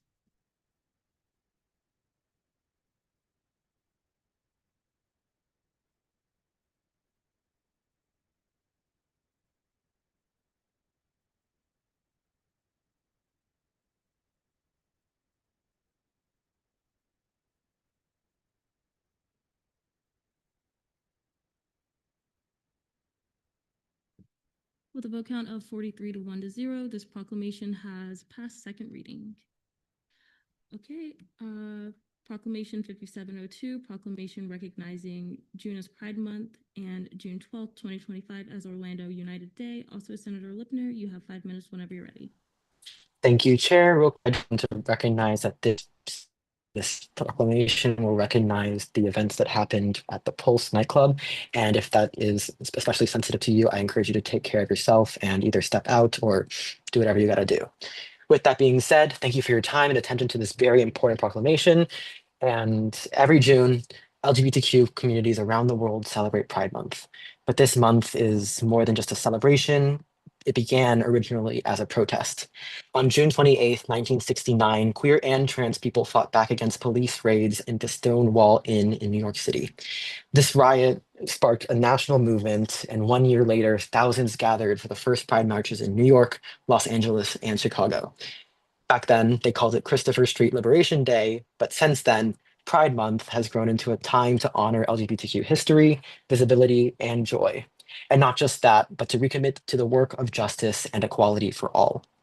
For us here in Orlando, that meaning runs especially deep because on June 12th, 2016, 49 lives were stolen in the Pulse nightclub shooting. It was a targeted act of hate against the LGBTQ community. On land, national symbol of love and stillness. June as United Day. And while we read red, run in the rainbow, and keep dancing. To the Pride in Our City Games, Orlando is home to some of our country's most meaningful Pride events, and they honored both the progress and pain of our community. UCF as well is deeply connected to this story. Our campus is part of the Orlando community. Our students and staff march, mourn, organize, and celebrate together. And we are also home to amazing groups like the Pride Student Association, Lavender Council, OSTEM, and many more. These all are organizations that offer community, courage, and other forms of year-round support. And that's why this proclamation matters. It reminds us that Pride Month isn't just about moments of the past, it's about protecting queer lives of today, celebrating queer joy of the future, and building a campus where all Knights can live freely and proudly. If you believe in that future, I invite you to add your name to this proclamation as a sponsor. I will accept all of you openly. Additionally, if you have any more events that you know of to be happening within the next month or information that you'd like to add to this proclamation to further flesh out backgrounds that I may not be more familiar with, I invite you to do so as an amendment. Thank you all and happy Almost Pride. Are there any questions? Chair Gaudio? Move to debate. There's been a motion to move to debate. Any objections? Is that an objection? Seeing none, we are now in debate. Chair Barilla. Yeah, I think this is an incredibly important proclamation, especially because of how ingrained pride is into the Orlando culture and history. You go to Lake Eola, you see the famous amphitheater painted rainbow. There's 49 seats reserved at the Orlando City Soccer Stadium for those who try to lose their lives. So it's really important to acknowledge what is a dark day in our history that also gives us strength. So I really thank Senator Lipner for making this proclamation. I think it's, again, extremely important. It can't be overstated, and we all should vote in favor of this. Chair Escobar? I agree wholeheartedly with everything Chair Barilla said. Thank you, Senator Lipner, for writing this proclamation. It is important that we see our LGBTQ plus students and as student government pass this, so that we show to the student body that we are in support of what marginalized communities go through. And UCF also prides itself on being an accepting, safe space for this community. So I believe we should all be voting in favor of this, not only to represent our students and constituents, but also representing the university. Anybody else wishing to speak in debate? Chair Hernandez? Move to vote. There's been a motion to vote. Any objections? Seeing none, we are now in voting procedures.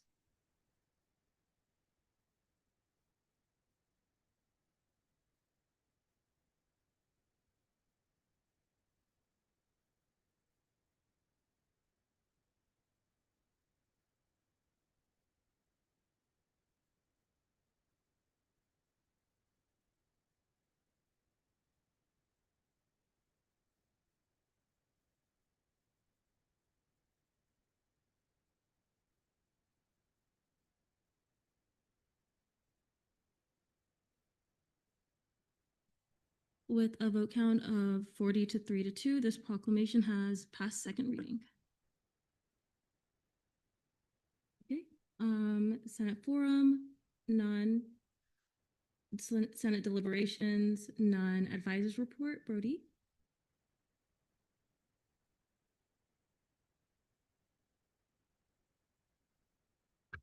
Okay, I'm here. Sorry. Thank you. Yeah. Hey, everybody.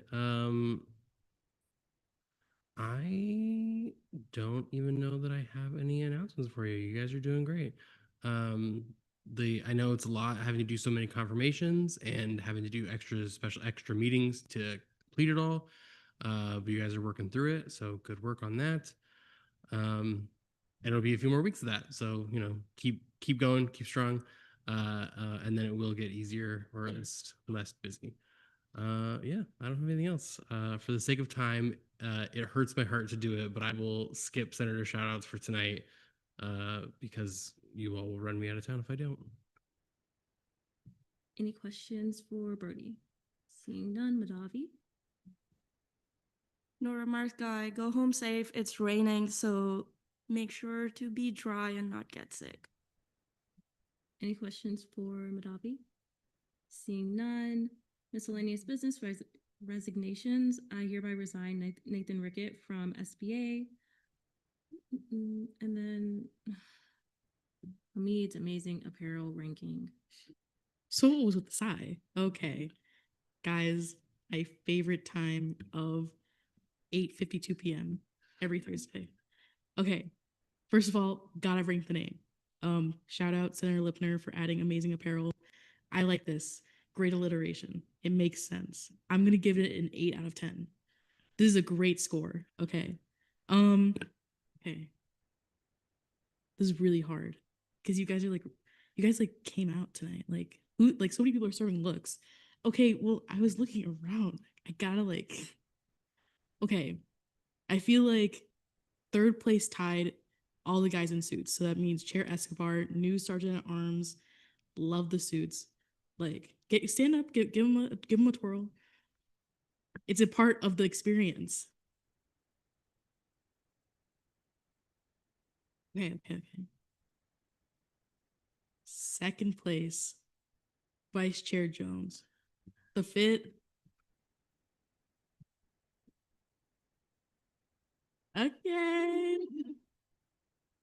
Okay. This is a lot of pressure. I think I'm gonna tie it between our new ELA and ILA. It's so good. Stand up, give it a twirl.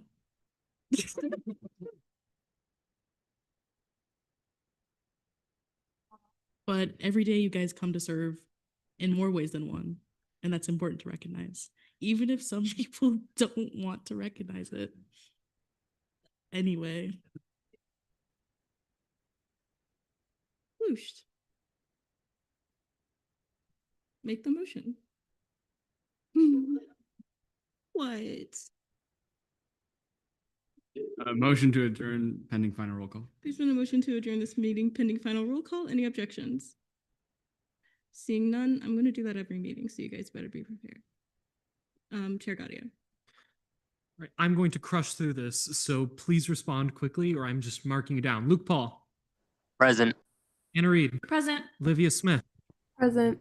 Angelia Barges. Present. Gabriel Casimiro. Present. Christopher Corelli. Present. Samuel Julica. Present. James Capinos. Present. JC Lim. Present. Hasra Sadvitka. Present. Jonah Scott. Present. Ni Chao. Present. Shivi Jain. Owen Sherman. Present. Danae Smith. Present. Arwa Ali. Present. Melva D. Present. Jason Hamid. Present. Ryan Kaufman. Present. Nicholas Luch. Present. Jordan Metellus. Present. Kai Prohl. Present. Peter Rorcasa. Present. Samuel Rose. Present. Grace Rudy. Present. Daisy Terrell Hernandez. Present. Terry Fawcett. Present. Hamid Kidvai. Present. Nathan Rickett. Present. Rohan. Present. Bobby Escobar. Present. Ibrahim Nassim. Katrina Wanjum. Ella Weiderberg. Corson Green. Diana Wynn. Present. Anthony Bonaventure. Present. Veronica Perez. Present. Halima Al-Kuda. El Banash. Jocelyn Candelora. Present. Kirsten Courts. Present. Victoria Jones. Angelique Leon. Present. Abby Matthews. Present. Isabella McRae. Present. Berthie Nurshima-Devra. Cameron Renda. Present. Alex Rosenblum. Maria Simmons. Present. Mila Teodorescu. Present. Juan Varela. Present. Julia Zivin. Present. Jordan Lipner. Present. 49 out of 29.